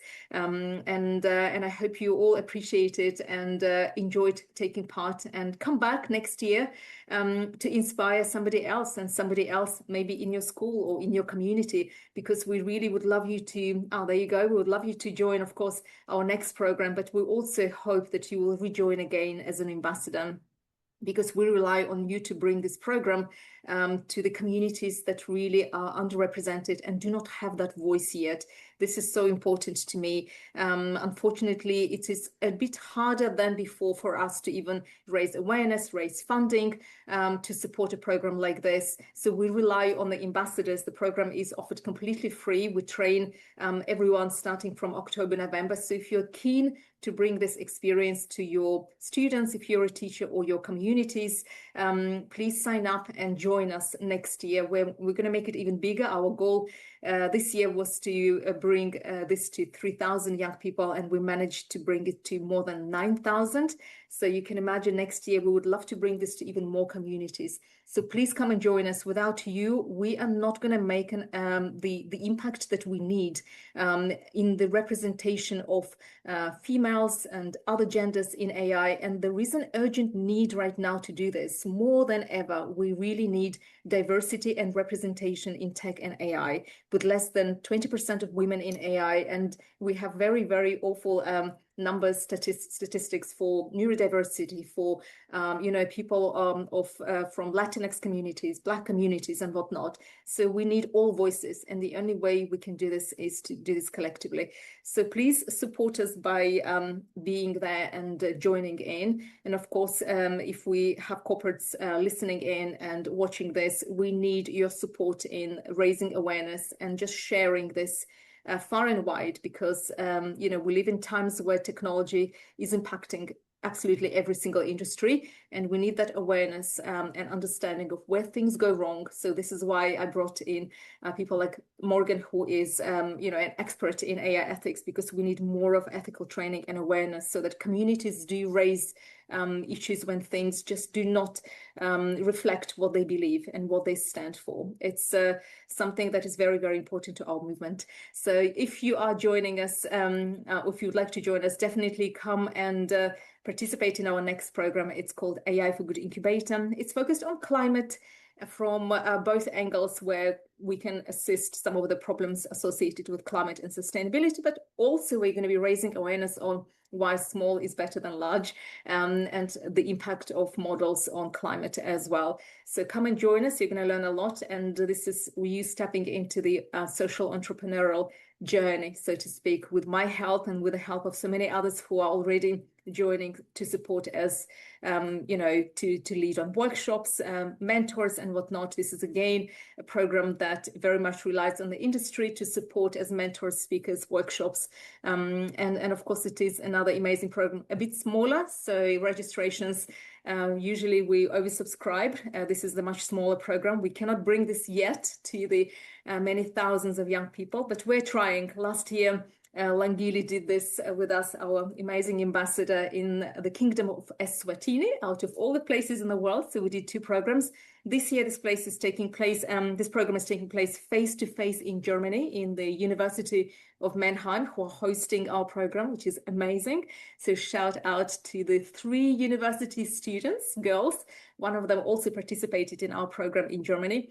They're bringing this to other boys and girls in the community of Mannheim. And of course, Langili is joining us to do this again in Eswatini. If anyone wants to bring this program, Noor, I'm of course looking at you. I would love to have this run in Pakistan as well. But anywhere else, please come and join us. This is a smaller program. We're scaling this gradually, but there is a lot more to it. It's a 5-day program. And we would love to have this again taught in many other parts of the world. Okay, so on this note, I'm going to leave this here. And again, thank you everyone who joined and who trust me and my team to bring this awareness and education to your community and your students. Chevron will be in touch very soon about your community prize, and everyone else winners, please stay on the call so that we can celebrate and ask you a few questions. And of course, everyone else have a great night. We're going to sign off and reconnect again with you this time next year. It's International Day of Girls in ICT. It's time to celebrate the finale. It's what we do every year deliberately, because it's time to kind of still carry on talking about girls and the importance of this program for girls. So happy International Day of Girls in ICT, and we'll reconnect again soon. Follow us on social media. We're going to be very, very active. Talking about this, and of course stay in touch with us for all future courses that we're going to be bringing to you and the upcoming programs. Thank you so much, everyone. Bye, everyone.